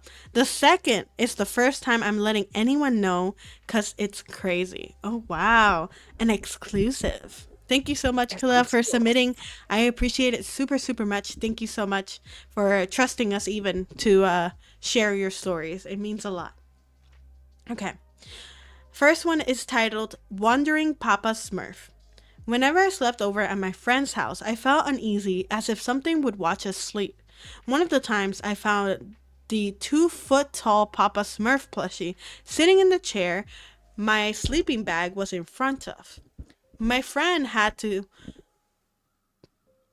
gotten up, as she would have woken me up with her loud as fuck sleeping bag, and the only other person in the house was her guardian, who is wheelchair bound. Dios. I can't read. So there was no logical way that it was in the basement with us. Come morning and us seeing it, my friend got concerned because anyone who has it watch them usually gets injured within the week. Broke my wrist 3 days later. Oh, wow. And neither can I. That's crazy. So y'all were in a basement having a sleepover, and this Papa Smurf plushie just showed up sitting in a chair watching y'all? That's crazy. That's another thing. I used to, when I started my relationship with my man, I was really young, and he gave me a bunch of plushies. Like, I used to have a shit ton of plushies, and I used to literally sleep with them around me. And for some reason, I really felt like they were protecting me when I slept. And so I do feel like sometimes you can have things have special meaning or something, you know? I don't know if it's something that we attach this feelings to, or if it's like something that comes with it, you know, if that makes sense. But very creepy. I don't like thinking about inanimate objects moving. They scare the bejesus out of me, that thought. I'm just thinking of Papa Smurf plushie moving, because the way I would be like, no. No gracias. Okay, second story. I'm gonna drink some water before reading this one. This is the exclusive. All right, this one's titled My Secret. I used to have this thing happen that I've never actually told anyone, so here goes. From 15 to 17, I would get phone calls almost every other night at 3 a.m., right up until my grandmother passed away. The caller ID came up with my grandfather's name and was the number he had as a rotary phone line in his old home office. It was always garbled and said, "Hi there," in static. Is static okay? Said, "Hi there, is static okay?" After my grandmother passed away, if I try to remember the call, I'm pretty sure it says, "Hi there, is bad in lungs okay?" My grandma passed away from lung cancer. Never got a phone call from the number since, or when I was with others.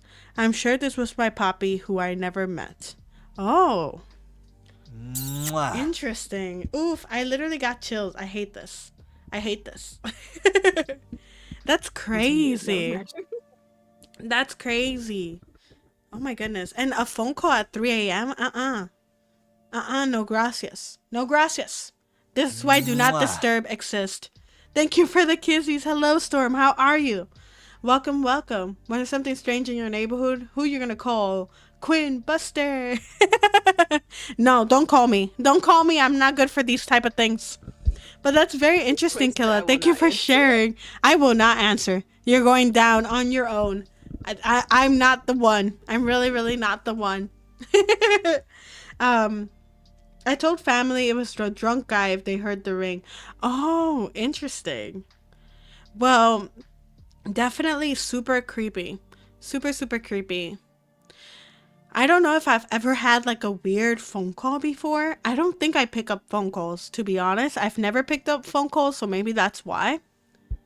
But definitely super creepy. Laura, do you have any stories you want to read?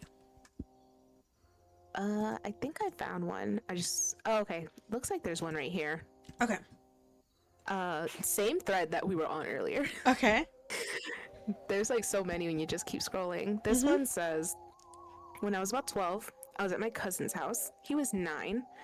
I'm not going to say the expletive. They were messing around on a trampoline. Oh, okay. This is an older neighborhood, pretty dilapidated. But my cousin and I got the bright idea to sneak into the old abandoned house on the other side of the fence. So we climbed the fence, walked the narrow path between the fence and the side of the house, and we were barefoot on top of this, and go into the house. The front Don't scare me, bitch. Sorry. Don't do that. No, sorry. My kid came in and just like her nose, and I'm like, hello. The front door was actually modern, which was weird, and it had a steel door with a lock on it. And we tried and opened it, and when we went inside, a smell hit us like a wall. It was a sweet, sickly smell that filled the whole house. This is giving like Hansel and Gretel. Yeah. But we held our noses as we walked through. There was no glass on the floor, which was fortunate because we were barefoot. But there was a lot of dust. It was a shotgun house. I don't know if you guys know what a shotgun house is, but it's a house that's pretty much straightforward, like almost like a trailer, but there's no rooms blocking it. They call it a shotgun house because if you aim down the barrel of a shotgun, you can shoot straight through the house with nothing to get in the way. That's crazy. Oh my god. Yeah. So a shotgun house is a very straight and narrow house. All of the rooms are on the side, and the middle is just a straight up hallway. They're really popular down south. Oh, yeah. So they said that it was a shotgun style house with 4 small rooms, and in the front room there was like 6 or 7 bikes, and they were figuring, oh, people are just storing stuff here. The bathroom was off the first room they went in, and weirdly enough, the bathroom looked older and had a bunch of glass bottles that looked like they were like 1940s or 50s. The second room had a bunch of old junk in it, and the only thing that stuck out to their mind, like for him, was that there was a cassette player with a cassette still in it, and the cassette said in the front, because you know how it used to have paper on it, Deborah, March 18th, 1993. Oh, wow. He's like, again, I didn't think too much about it. Now the third room had more bikes, more junk, and a tiny closet off to the side. They pushed away cobwebs and saw a chainsaw with reddish brown residue on it that they hoped was rust. An alarm bell started going off in their head now, and they realized it was probably time to get out. But instead they went to the next room and saw that it was completely empty except for stairs to a basement, which I will say that's not usual in a shotgun house, is to have a basement. Oh, yeah. But there was stairs to a basement, lots of dust, and a wooden cross. And painted on the cross was Deborah, September 29th, 1963 to March 18th, 1993. And then they heard a thump come from the basement. And then they got out of there. Oh, wow. They said update. Years later, I actually went back to my friend's house and noticed that the house next door that we had gone into so many years ago was torn down. He said I was disappointed because I wanted to check it out again if no one was in it, but also I was somewhat relieved. The fact that they were up in this house. Yeah. They're like, you just want to go sneaking around this house? Oh, Zach actually submitted a story. Ooh, awesome. Let's go look. Perfect. Thank you so much, Satch. I appreciate it. Thank you. I'm super, super grateful for you participating. After the story, I also found 2 Puerto Rico related stories to read, so I'm very excited to get to those as well. Okay, here goes Satch's story. Growing up, I used to see things in the hallway at night.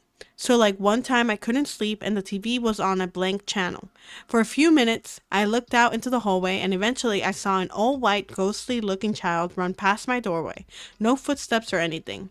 Years later, my siblings and I were waiting for our aunt to pick us up to go swimming at our house. While we were waiting, I was standing on the floor facing the TV and kiddo corner from the hallway. Out of the corner of my eye, I see this child again.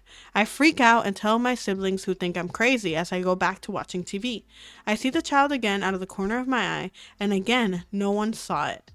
I don't like little kid stuff.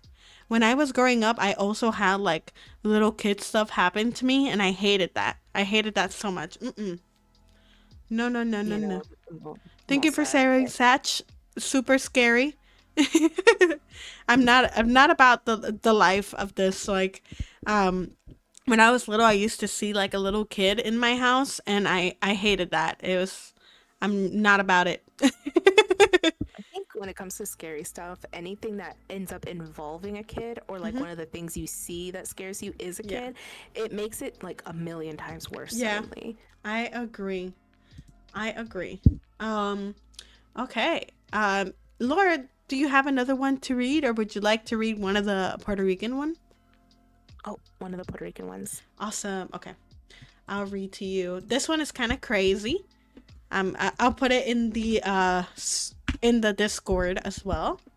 Again, if you guys have any submissions, feel free to submit them in my Discord. There will be a text channel called Halloween Stream. So this is one, and then the other one is UFO related in PR. I'll read that one right after you read this one.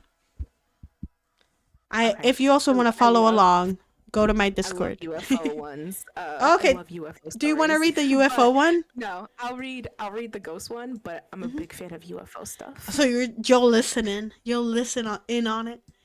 Oh yeah, this one is 5 years ago. Yeah. And it's r/ghost stories, but this is my cousin's ghost experience in Puerto Rico. So I am quickly collecting many stories from my channel, and my cousin recently told me his experience. He didn't want me to narrate it on the channel, but he allowed me to post it. Whoops, we gonna narrate it for you. Sorry, cousin. Sorry, primo. Sorries. This event happened to him when he was around 17 and still living in our hometown of Arroyo. He is now 36 and still remembers how horribly scary this was. He had a new girlfriend at the time, and his parents were very strict. Obviously, they're Puerto Rican. And didn't really let him hang out with her late into the night. So naturally, being a teenager, there was a night she came over, and he snuck out of his house to spend time with her. They decided they were going to walk where the boardwalk was and hang out near the pier that overlooked the ocean. Yeah, because I want to say that Arroyo is a northern city by the coast. Yeah, okay. And now around this time, they were walking, and he thinks it was maybe 1 to 2 a.m., so there's no one in the area. The fuck are you doing out there? Okay. Right? Whatever. That's not good times. Not even the security abuelitas are up at that time. Yeah, indeed. So no one was there in the area where they were, and as they walked down the road that led to the boardwalk, there was an area that was completely all palm trees, and he thought he saw a person standing behind one of the palm trees. So he did a double take, and he saw nothing. They reached the pier, and now they're just relaxing and talking and leaning on the railings. He still had a view of the forested like palm tree area, where all of a sudden he sees a traditional jibaro. A jibaro to us is like what Americans consider a cowboy. But I can share a picture of a jibaro. Yeah, on it's just stream. basically he saw this type of person, a jibaro is what that would be called, just walk out from where the palm trees were. Let me get you a picture of what a jibaro is. Yeah, they go on to describe a jibaro, but basically it's a person usually wearing a white long button-down sleeve shirt, all white pants, black dress shoes, and then they usually have some type of bandana and hat on and a red sash. Which that's like very interesting to see that specifically. Yeah. Now, what was extremely wrong with this particular person was not what they were wearing, but how they looked. My cousin said he was holding a bloody machete. The front of his white shirt was dripping and covered in blood, and his face almost looked like a skeleton. His mouth did not have lips, only teeth, and it was completely covered and dripping with blood. When he saw him, it did not look like a see-through apparition. It looked like a solid man. My cousin was completely shocked, and he didn't want his girlfriend to turn around in fear. She would get freaked out. But after seeing his face, she turned around. She too saw the man walking out of the palm trees. And he said he continued walking towards the shoreline and was now walking towards the underneath part of the pier. The person they're seeing, which meant that now he was below them. They were both frozen solid. The girlfriend was silently shedding tears in front of him. And then suddenly they saw the man walk slowly back around from the other side of the shoreline, back into the middle of the road that was in front of where the palm trees were. He now stood there completely facing them, but didn't seem to notice that they were on the pier. He did an about face and walked back towards the palm trees and vanished. My cousin and his girlfriend at first slowly walked off the pier, and back towards the main road. And as soon as they hit the corner of the road, they both started running fast as they could back to my cousin's house. They made it back. They were both horrified, and his girlfriend wouldn't stop shaking and crying. He ended up walking her back home so she wouldn't be alone. He had never experienced anything like that before and didn't even really believe in ghosts till then. He didn't want to believe what he saw, but it's the fact that his girlfriend saw it too that made it more real. He told me later on his girlfriend ended up asking around to people that lived in the area that worked in the plaza around the boardwalk about what they saw. And she said that this was not the first time people had seen the bloody Jibaro.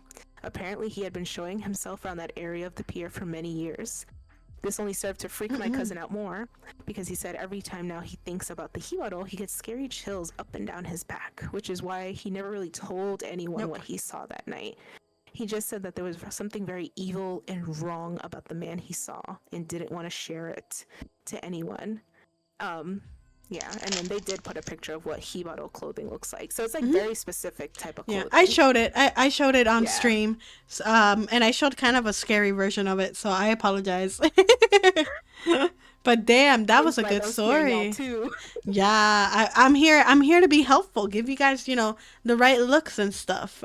But if you are in my Discord, you'll see it as an extension on that story.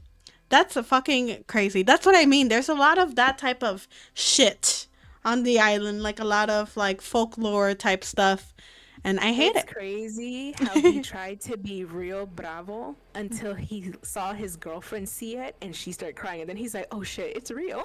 Yeah, no, and you know what sucks? Like, Satch put, "Nah, see, I wouldn't be looking for him anymore. I would have bolted." Literally. I feel like we all say that, but then I feel like en el momento uno se caga encima, Yeah, a lot of people think they're a flight and a fight type of person, but in reality, there's a third option. A lot of people are freeze. Yeah, it's unfortunate. It's unfortunate. But yeah, the next one is a UFO story, and it comes from subreddit UFOs. Guanica, Puerto Rico is the title. As we know, Puerto Rico has been a hotbed of UAP sightings for the last century. This is true. I have stories about this. I was born on the west side of the island and grew up listening to stories about crafts, strange creatures, chupacabra, and abductions. Me too. I also grew up on the west side of the island. UFO sightings are very common where I grew up. For a long time, I was very skeptical about all these news, and I would often make fun of the absurdity of them. But lately, I've been more and more intrigued about the subject, especially since the New York Times article, the Aguadilla video, tore down my skepticism and piqued my interest in phenomena occurring on this little island. Aguadilla video. Girl, can you search that up, Lore? Yeah, well, I'll search up the video. You continue. Okay. This leads me to Guanica, a small town on the southwest region of the island, super close to where I grew up. It has some of the most beautiful beaches and is home to the Puerto Rico's only dry forest. This will be important later on. Guanica was also the epicenter of the 2020 earthquakes. I was part of the recovery efforts and spent weeks there helping those who were affected. While we were there, we got to speak with hundreds of residents, all of whom shared the tragic stories of how they lost everything. This was not the case of the fishermen. When they would not stop talking about how days before the earthquake, they were hearing strange explosions undersea. Ooh.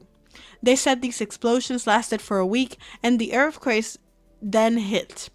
The majority of them were convinced that it was aliens. Another very unusual thing was that the road leading to the dry forest had been closed off by the U.S. military.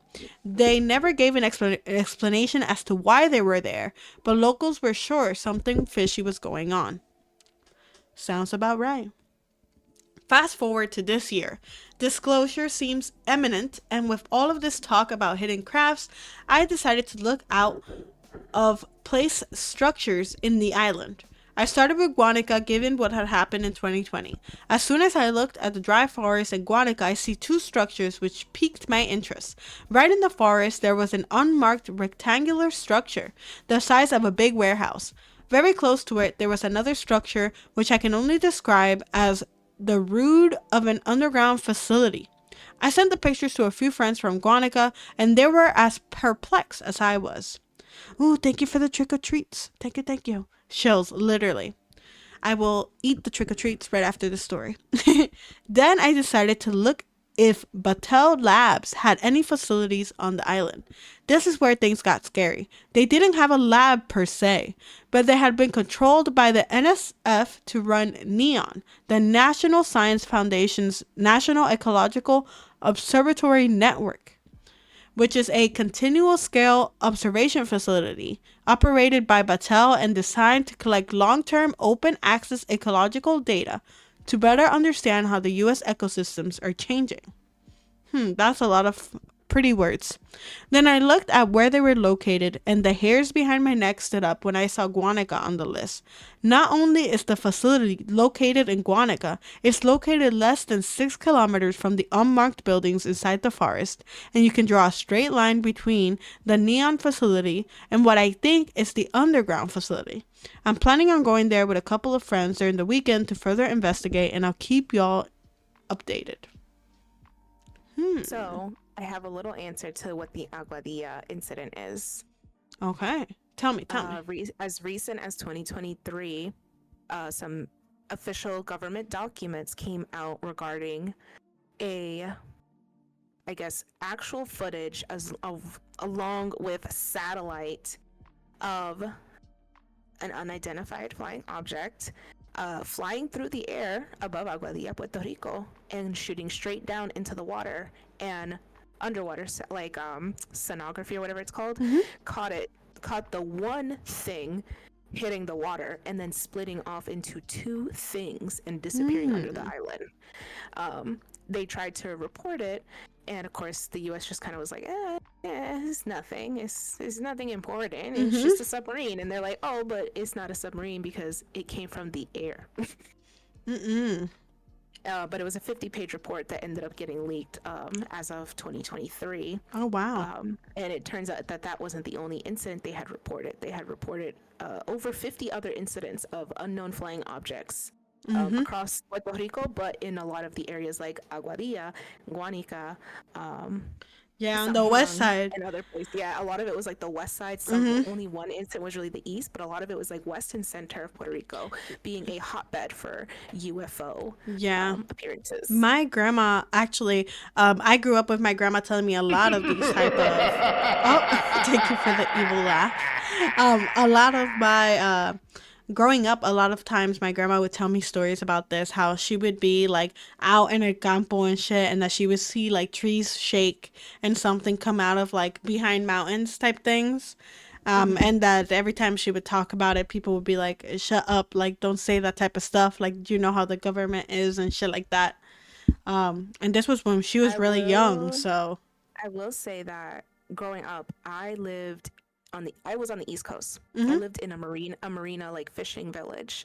And where I lived, I specifically had a really good view of my dad's job. He worked at a hotel.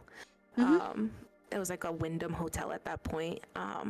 And it was big. It was like taking up a good chunk of like the like mountains on the other side, leading towards the ocean. So, pretty views and whatnot. Yeah. I used to always look out towards my dad's job when I'm like, oh, Papi's at work. Look at that. Like, I bet you he's on this side or that side.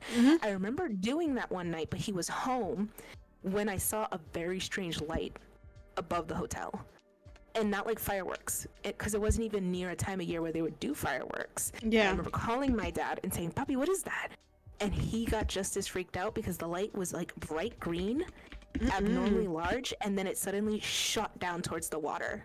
And that was it. There was no noise, nothing. It was silent. And when we both saw that, we were just sitting in the balcón, and my dad's like, it's time to go inside. He's like, and I'm gonna make a phone call to my coworkers and see if any of them saw that shit. Yeah. That's crazy. Because that was a little weird, because it was just there, and then it just shot down towards the water, but no noise, no firework type effects, nothing. Just a strange green light. That's crazy. Also here in the comments, they're talking about how it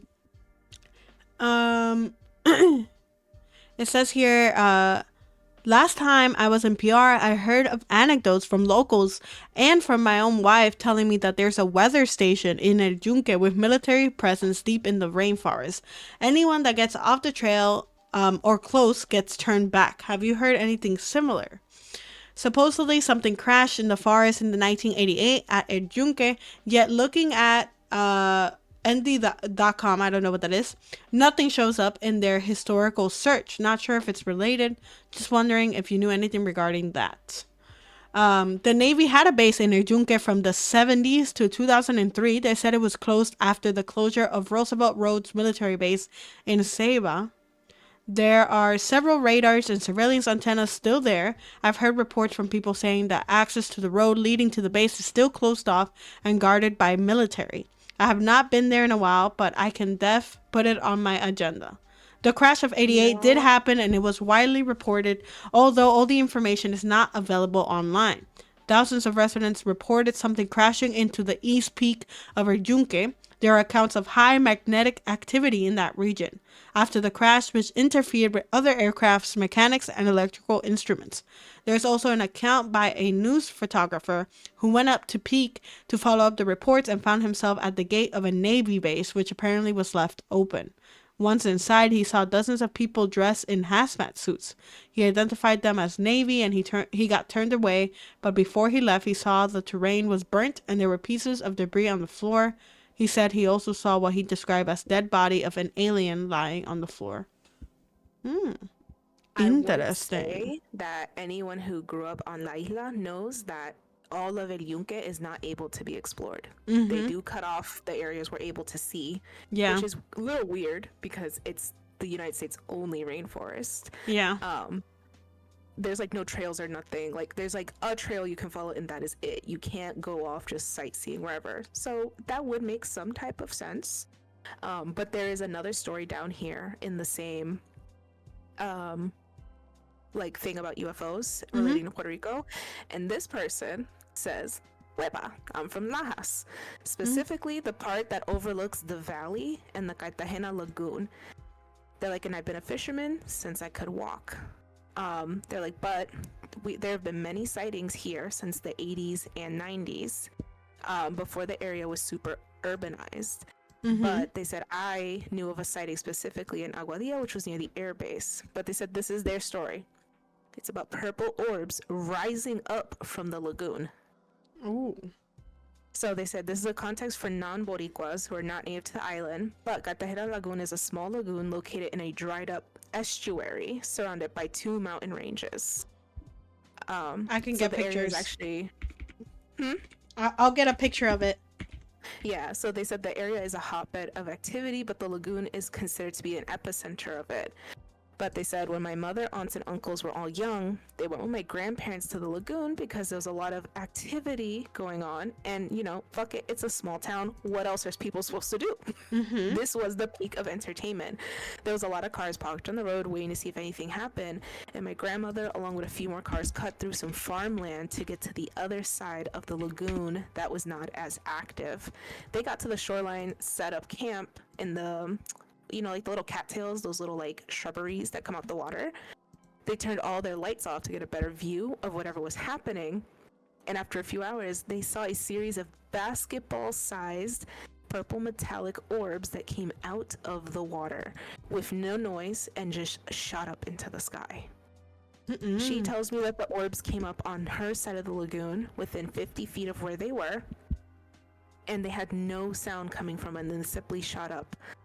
And they did say that that same night, people had reported seeing a large feline-looking creature with strange eyes. And they said, which you would know is weird because we do not have any large felines in Puerto Rico. They all got in the car and booked it out of there afterwards. I can imagine. Holy shit. I don't like it. I don't like it. Well, being that we only have 15 minutes, I was thinking we can do a quick change to finish off the night with our last few stories. What do you think, Flor? That sounds Gucci to me. All right. We'll be right back. There it is. We're here. Don't look at that 0.5 seconds of that one. Anyways, here we are with our last fits of the day. We are very happy to be Pokemon together. I'm a Evie! Luthien. Yes, I hope you guys like it. Cute. Thank you. Thank you. Thank you. That makes me happy. All right, we have 4 last stories for y'all. I hope you guys are ready to hold our hand as we read our last little creepy stories. But yes, Laura, take it away. This one is a short 2-parter about someone's time in the Navy. This was posted by Kitten6491. Kitten, thank you so much for this submission on Reddit. They said, I was a Navy sailor stationed in Bahrain back in 2020. I had a talk with a psychic there who told me I had powers and I needed to talk to my guides and let them into my life. That night, for shits and gigs, I spoke out before I went to sleep and told them I was sorry. I ignored them and to send me a message if they're willing to see me again. For some reason, I couldn't sleep and I stayed awake until 6 a.m., which was the time I need to be up and ready to go to work anyways. That's not good if you're in the Navy. Yeah. I never got assigned, so I bitched about it as I got ready for work. After work, I told my friend her psychic was wrong and she might have gotten me scammed. Well, I decided to spend the night in her guest bedroom. That night, just as I was falling asleep, 2 a.m., I heard a sound like pages in a book flipping. There's no fan or books papers in that room. And then I felt heat and cold at the same time traveling down my back. It almost seemed like the air got heavier. It got harder for me to breathe. The sound of the pages stopped, and then footsteps were heard. Bare feet. Like that very noticeable bare feet on the kitchen floor sound. After that, I felt a presence at my back, eyes boring into the nape of my neck, wanting me to like look at it. And then instead, I got images almost like that girl from The Grudge, like long stringy hair, a shapeless white body, and the slow steps moved and the presence shifted to the foot of my bed, and it stood there staring at me, and the sound of flipping pages started again, and a voice was suddenly in my head saying, look at your bed, look at the end of your bed, look at me. The way I would just like keep my eyes closed. I was so panicked I couldn't move.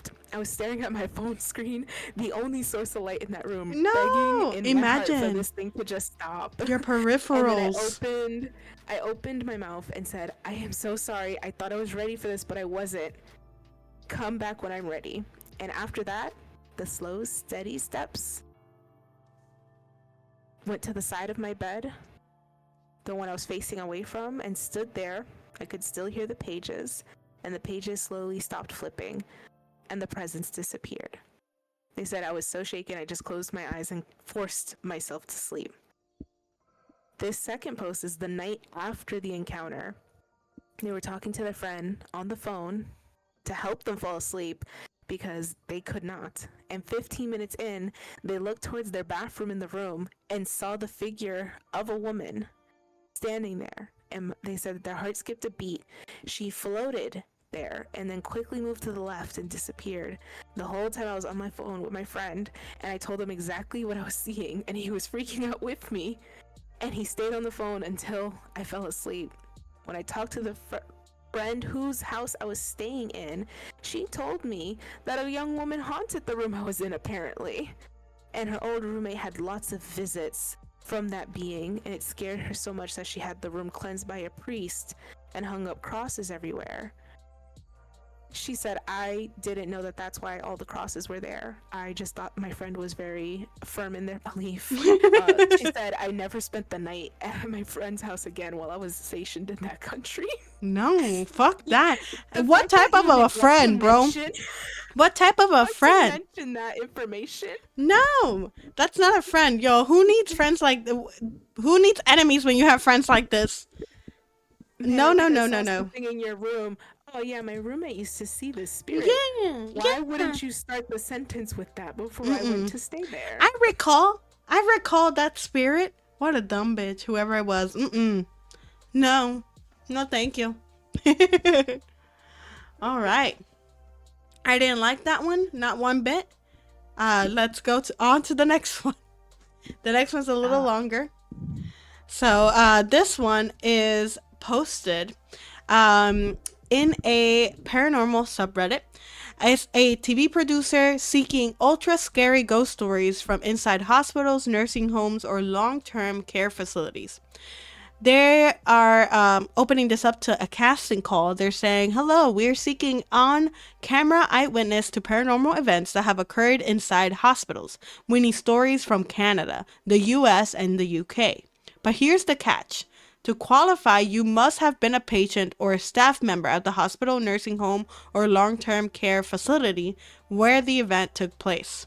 You must have also seen something visually frightening, like a ghost, and if we choose your story, we will interview you on camera.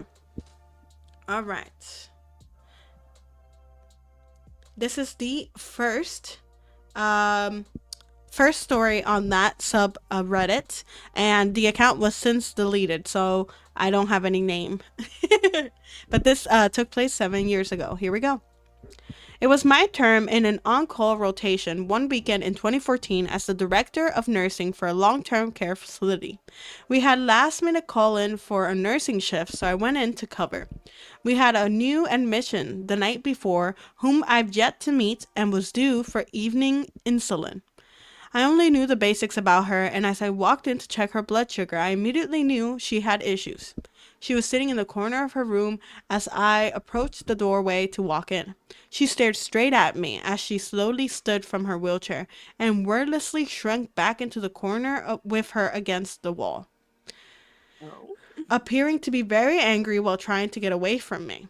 It hit me like a sledgehammer that she was possessed, and the demon inside her knew that I could see it, and I knew that it knew that I knew it was looking directly at me. I hate this already.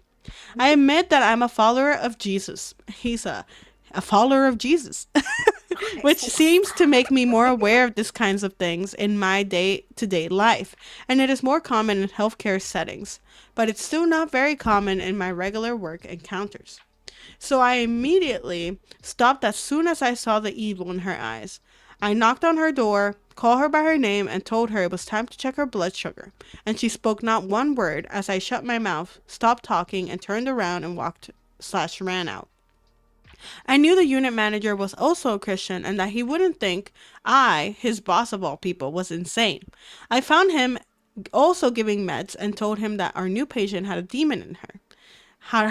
He put LOL after that sentence. I told him I just needed him to help me because I wasn't expecting it to be so glaringly obvious, and it looked like it wanted to hurt me, followed by an explanation of the patient standing up and silently backing away from me. This is the thing. The nurse was a very, very even-tempered, self-confident, gentle but strong man. No matter how ridiculous people or circumstances were, this nurse remained calm, cool, and collected. Suddenly, in the middle of our walk to the patient's room, he stopped dead in the hall and asked me to repeat myself. Miss Kim, did you just say she stood up and walked backwards and then crouched down in a corner? Yup. No offense intended, ma'am, but you're in someone else's room or Satan sure hates you. Why do you say that? Wait for it. Because she's 80-year-old woman, been paraplegic since she was our age, early 30s. Didn't you read yesterday's admission report? Nah. So yeah, the now terrified unit manager ran into the patient's room, checked her blood sugar while I drew up her insulin, and whispered to it not to move, speak, or do anything at all in the name of Jesus under my breath. The entire time he was giving her insulin, she silently glared at me over his shoulder. Thank God she went home a few days later, because nope, not this nurse, and not any nurse in this building. Not today or any other day, Satan. And then here, one of the people said, honestly, I'm wondering if an ASIA scale evaluation was ever performed and if muscle strength was tested.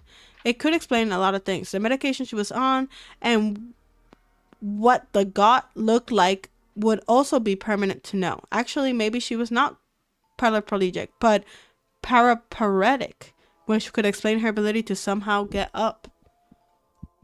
I don't know.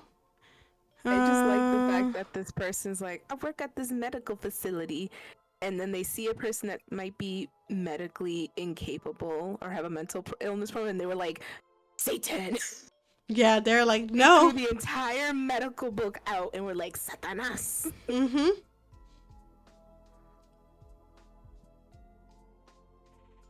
Whole book, whole training. I'm looking gone. here to see some of the comments that they made, and people were like, "How did you know?" And apparently, he said like you just walked into a room where you get a feeling of no bueno. That's funny. All right. That's me all the time. That's me with a room of people. Yeah, literally. Literally. Okay. Last two. Laura, if you want to do the next one. Let's see. Okay, we'll do this one. Okay. Okay. This is on r/paranormal. Mm-hmm. Posted by Suspicious Orange 71. This is very recent. It's only a month old. Nah. No. No. They said that this is their experience. It's titled, "My Dad Crawled Out from Under My Bed." Mm-mm. I No. was around 6 when it happened. My parents had tucked me in for bed. I live in the rural countryside, so nighttime is very quiet, no sounds of cars. It's very peaceful usually. I was laying on my back when suddenly I heard the sound of long nails scratching the wood under my bed. The reason this incident sticks out to me is because I can still remember the feeling of my heart dropping out of my stomach and being paralyzed with fear. And I was gonna call out to my parents when my dad crawled out from under my bed and stood up in the dark, looking at me, and said, "You forgot to say your prayers." Then walked out my room. What the fuck? I was understandably shocked. I did not leave my bed afterwards, and I must have just fallen asleep at some point. My dad would normally tell me to say my prayers before bed, so this seemed like something he would say, but I have no idea what would possess him to hide under my bed. My dad denies ever doing this. I brought it up numerous times over the years, but he has never admitted to doing it. I never really considered until recently that he definitely doesn't have nails long enough to make that deep scratching sound I heard. Mm-mm. No. No. Just no. That's weird though. Can you imagine that? Yeah, no, I don't like it. Can you imagine hearing like hakando on your bed and then your dad just like imagine No. your man just gets out from under the bed suddenly? You forgot No. to say your prayers. Bitch, what? No, no, no, no. What? No, no, What? no, no, no. I like how the last thing he thinks of is, my dad don't even have long nails. Mm-mm. And some people say that it might be sleep paralysis. I don't know about that. Which like I don't know. I've had sleep paralysis a handful of times. It doesn't usually make me see things that aren't happening. He also did an edit, if you want to read it, on the bottom. Oh, where? It says, "Edit, thank you all for your input of stories. To answer a few questions I saw frequently. No, I can't remember if I asked my parents about the incident the next morning, but since I have asked them repeatedly over the last 20 years, and my dad has never owned up to it, I believe at this point that my dad couldn't have done it. Number one, my dad likes scary stuff and would absolutely take credit for a prank that scared me so bad. Number two, my parents have been gone from my room for probably about 10 minutes before I heard the scratching. It's possible my dad could have stayed behind, but he could not have easily fit under my bed without me noticing. Number three, he's not really a drinker, so I doubt he would have passed out on the floor. I like to believe it was sleep paralysis like many of you theorized. However, that would be my one and only time experiencing sleep paralysis, and there's definitely a chance it could have been something more sinister, and it's something I hope to never encounter again." Yeah, no. That sounds really weird. Like Yeah. maybe it could be sleep paralysis. Maybe. But so vivid to like hear the nails scratching And have it be your bed. dad? What the fuck? Yeah, like no. Yeah, I've never heard of That was sleep some weird paralysis stuff. being like a something that's like that. Like, It's not usually something scary. Usually it's like scary in the sense of, oh, I can't move. This sucks. Like I'm awake, but I can't move. It's never been I'm awake. I hear shit. Someone just crawled out from under my bed. yeah, it's usually never, from what I've heard, like never any anything that's familiar. Usually it's like something very like out of context or something like that. I don't know. Yeah, and it's the fact that he said it was something familiar, that his dad would tell him to say his prayers every night. Yeah. No, that's weird. And the fact that his dad's a pranker and would definitely be like, I got you. Yeah. And 20 years pass and he's still like, I don't know what you're talking about. Yeah. Well, the evolutions. Yeah. Yeah, no, I don't like that. Have you guys seen actually on TikTok, there was a trend recently of the like of the what do you call that? Analog horror type thing where they'll hear like replicas, like you'll hear your mom and you're like, how the fuck is my mom here or something, or you'll hear your own voice. Have you heard that? Yes. And I hate have. that. I hate that, thinking that my voice can just come out of nowhere and they'll be like, open the door, please. Like, what? Ugh. I can't. I don't like any of that. I've heard of that. Yeah, there's like, if you search up analog horror, on TikTok there's and one very stuff. specifically on YouTube called the Mandela Catalog, which Yes. tackles stuff like that, where Yes. these copies can exist and talk and act like you. But you imagine just walking through your house and someone's Yeah. like, hey, and But- you're like, excuse me? On TikTok, there's some that are like made like to be like really, really incredibly Oh, yeah, when real you're like, looking. Mom, and then the mom's like, I'm right here, and you're like, wait. Yeah, no, I hate it. Oh, thank you for the stretchies. Thank you, thank you. Oh my geez, is that It's smoker appreciate? Deb. Yes, it is. How you doing, Deb? Welcome in. How are ya? Welcome, welcome. But yeah, that type of stuff creeps me the fuck out, like really bad. Every time it's on my TikTok, I'm like, please leave my For You page. I don't want to see this. It scares the bejesus out of me. Yeah, I hate it. All right. We have one last one for you, and this one is back with our search and rescue officer from the previous one that we did in the beginning. He did a part 2 and has a few incidents to share. So I'll be reading probably 1 or 2 of these incidents.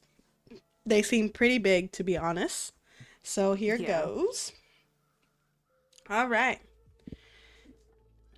Here goes the first one. As far as missing people go, I like to say about half the calls I get are related to that. The others are rescue calls, people who fall down cliffs, hurt themselves, get injured by fire. You wouldn't believe how often this happens. Get beaten or stung by animals or insects. That's what makes these cases where we never find any trace of them so frustrating. One in particular was upsetting for all of us because we did find a trace of them, but it just led to more questions than answers. An older man had been hiking alone on a well-established trail, but his wife called to say that he didn't make it home when he should have. Apparently, he had a history of seizures, and that's what she was worried about, and that he hadn't taken his medication and had suffered one out on the trail. Before you ask, I have no idea why he thought it was okay to go out alone and why she didn't go with him. I don't ask about that kind of stuff because past a certain point, it really doesn't matter. Someone is missing and it's my job to find them. We went out on a standard search formation, and it wasn't long before one of our vets found signs that the guy had gone off the trail. We grouped up and followed him, spreading out in a fan to make sure we were covering as much ground as possible. Suddenly, a call comes from over the radio telling us all to head back to the vet's location, and we come right away because this usually means the missing person is injured and we need a full team to help get them out safely. We met back up and the vet is just standing there at the base of a tree with his hands on the sides of his head. I asked my buddy what's going on and he points up to the branches of the tree. I almost couldn't believe what I was seeing, but there was a walking stick dangling from a branch, at least 30 feet off the ground. The little strap thing on the handle had been looped around the branch and it was just hanging there. We call up into the tree, but it's obvious no one's into it. We're all just sort of left scratching our heads. We keep searching for the guy, but we never find him. We even bring our canines out, and they lose his scent long before this tree. Eventually, the search is called off because there are other calls we have to attend to, and past a certain point, there's not much we can do. The guy's wife called us every day for months, asking if we found her husband, and it was heartbreaking to hear her get more and more hopeless each time. I'm not sure why this call in particular was so upsetting, but I think it was just the sheer improbability of it all. That and the question that they were raised. How the hell had this guy's cane ended up there? Did someone kill him and toss it up a tree as some weird trophy? We did our best to find him, but it was almost like a taunt. We still talk about it from time to time. I don't like it. I don't like it. I don't like it. No gracias. No gracias indeed. No gracias. No gracias. All right. I think we can leave it here unless someone wants to do one more. Y'all let me know. I have earned our cat videos tonight. Yeah, we can do actually Dev sent me a small cat video that I could possibly play. Let me see if I could find it real quick. Thank you for the trick or treat. Oh my god, and I completely missed the last trick or treat, Silas. What would you like us to eat? I know Laura only has Reese's, but I have an Airhead or M&M's. Let me know. No sleep, sugar instead. Okay, good to know. Did you show my cheeseburger video? No, I haven't. I'm gonna show it now, and this will be a nice way to conclude things. Let me find it real quick. Here, I'm gonna download it, and then we'll play it. Let me see how I can get it here. I think it's this. All right, airheads are good. Awesome. Okay, we're going into the airhead. Here, you can hear it. Thank you. That was a nice rapper sound. Yeah. Okay, here's the video. Oh, it's kind of humongous. Let me make it smaller. There it is. You'll see Laura next to it because it's covering me. Brace yourselves. It's super scary. It is. It's super scary. Ready? I'm ready.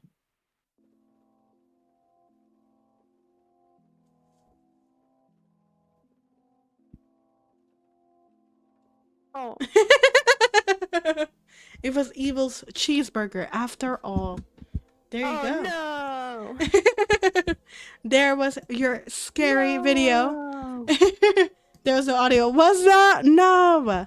I'm sorry. I have to click a bunch of stuff apparently to get audio on here, but it's just imagine the audio, I guess. Imagine. Sound. Yes. I hope you guys have a great rest of your night. Happy Halloween again. And I hope you watch lots of cat videos to help you get to bed today. Thank you guys so much for hanging out during our awesome Halloween stream. Thank you to Lore for joining. I appreciate it. Thank you. Love you guys. Love you too. And let's see who all we can raid out to. I'll put my raid message in the chat real quick. There it is. Bam. Raid message. Remember to give your chat besitos. Yes. Here you go. Besitos. Mwah, mwah, mwah, mwah. Let's see who all is doing some Halloween fun. Do you have any friends doing some Halloween stuff? Let's see. I got a few. Oh, never mind. That one just went offline. Everyone's going online. Have a good night. Yes, thank you. Have a good night. I guess. I have someone. They're doing like a viewer-thon type thing to finish up October. Ooh, I mean, yeah, send them over. Let me. All right. Let's prepare the raid. Thank you guys again so much for staying, and I appreciate y'all spending your time with me today. Halloween is one of my favorite holidays, so it means a lot that people come and hang out with me and hold my hand during scary games, you know? All right.